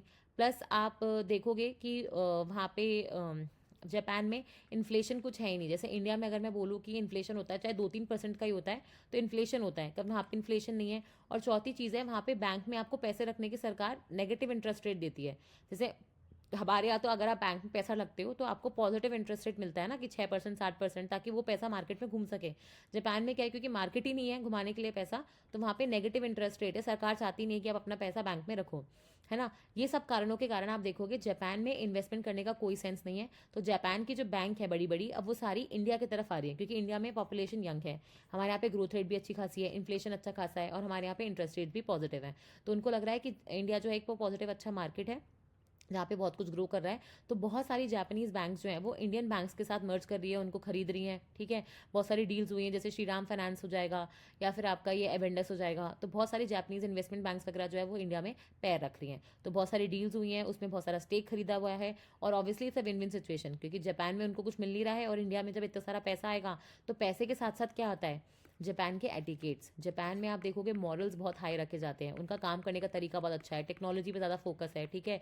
प्लस आप देखोगे पैसा आएगा, टेक्नोलॉजी आएगी, इंटेलेक्ट आएगा, ठीक है, नई टेक्निक्स आएंगी, तो पैसे के साथ साथ और भी चीज़ें आएंगी जो इंडिया को फ़ायदा करेंगी। रिस्क मैनेजमेंट फ्रेमवर्क आएगा, ग्लोबल बेस्ट प्रैक्टिसेस वगैरह आएंगी। इससे क्या होगा कि हमारे जो इंस्टीट्यूट्स हैं वो भी जापानीज़ इंस्टीट्यूट्स की तरह, जो उनके मॉडल्स है, वैल्यूज़ है, उस पर काम कर सकेंगे। ठीक है।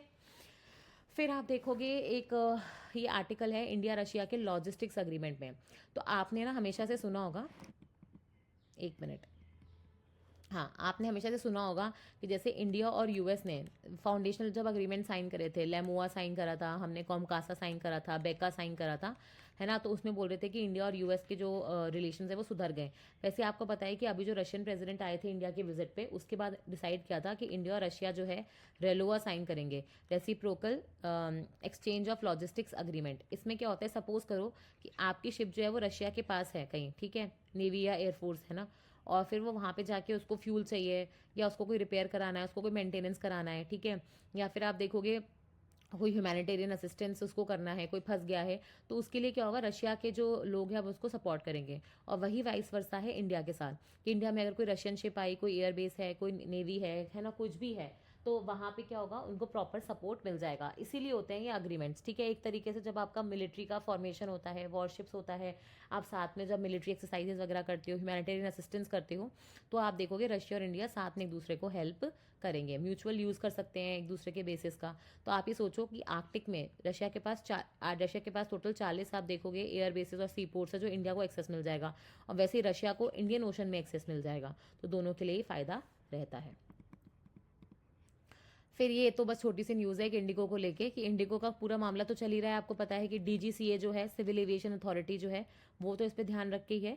पर साथ में आप देखोगे कंपटीशन कमीशन ऑफ इंडिया जो है, ठीक है, वो जो ये देखता है कि कोई भी ऑर्गेनाइजेशन कंपटीशन कम करने की कोशिश तो नहीं कर रही है, या फिर क्योंकि उसकी मार्केट में ऑलमोस्ट मोनोपोली है तो वो उस पोजीशन को मिसयूज़ ना करे, मतलब लोगों को परेशान करने के लिए। तो उस चीज़ के लिए आप देखोगे सीसीआई जो है अब इंडिगो का पूरा इन्वेस्टिगेशन कर रहा है कि क्या उन्होंने मिसयूज़ किया था ये पूरी चीज़ का, इस पूरी सिचुएशन का, क्योंकि वो डोमिनेंट प्लेयर थे इन द मार्केट। ठीक है। ये बहुत ही इंटरेस्टिंग केस है। मुझे पता नहीं कि किसी को पता है, जेफरी एप्स्टीन, आपने नाम सुना है क्या, और ये जेफरी एप्स्टीन है क्या, ये पूरा मामला क्या चल रहा है, इस पर हमने 5 मिनट्स वीडियो वैसे बना दिया है। या बना देंगे, ठीक है, आई थिंक मुझे चेक करना पड़ेगा। पर जेफरी एप्स्टीन अगर आप देखोगे इसके बारे में, अगर किसी को कुछ पता है तो प्लीज़ कमेंट सेक्शन में ज़रूर लिखना, इससे बाकी लोगों को सहायता मिलेगी। और अगर आप चाहते हो कि इस पर एक छोटा सा वीडियो आ जाए तो मुझे बता देना, क्योंकि बहुत बड़ा मामला है। एक छोटा सा स्कूल टीचर, ठीक है, कैसे दुनिया के बड़े बड़े नेताओं, अभिनेताओं, Bill Gates, Larry Page, Sergey Brin, founders, है ना, पॉलिटिशियंस, इनकी लाइफ को हिला के रख देगा, ठीक है। ऐसे ऐसे खुलासे हो रहे हैं उनकी फाइल्स में कि मतलब आप बोलोगे कि इतने बड़े बड़े पॉलिटिशियंस के नाम आ रहे हैं कि आप सोच ही नहीं सकते हो। तो ये बहुत बड़ी बात है, तो ज़रूर बताना कि अगर आपको पता हो तो। फिर आपको पता है कि यूनाइटेड नेशन रेफ्यूजी एजेंसी होती है, ठीक है।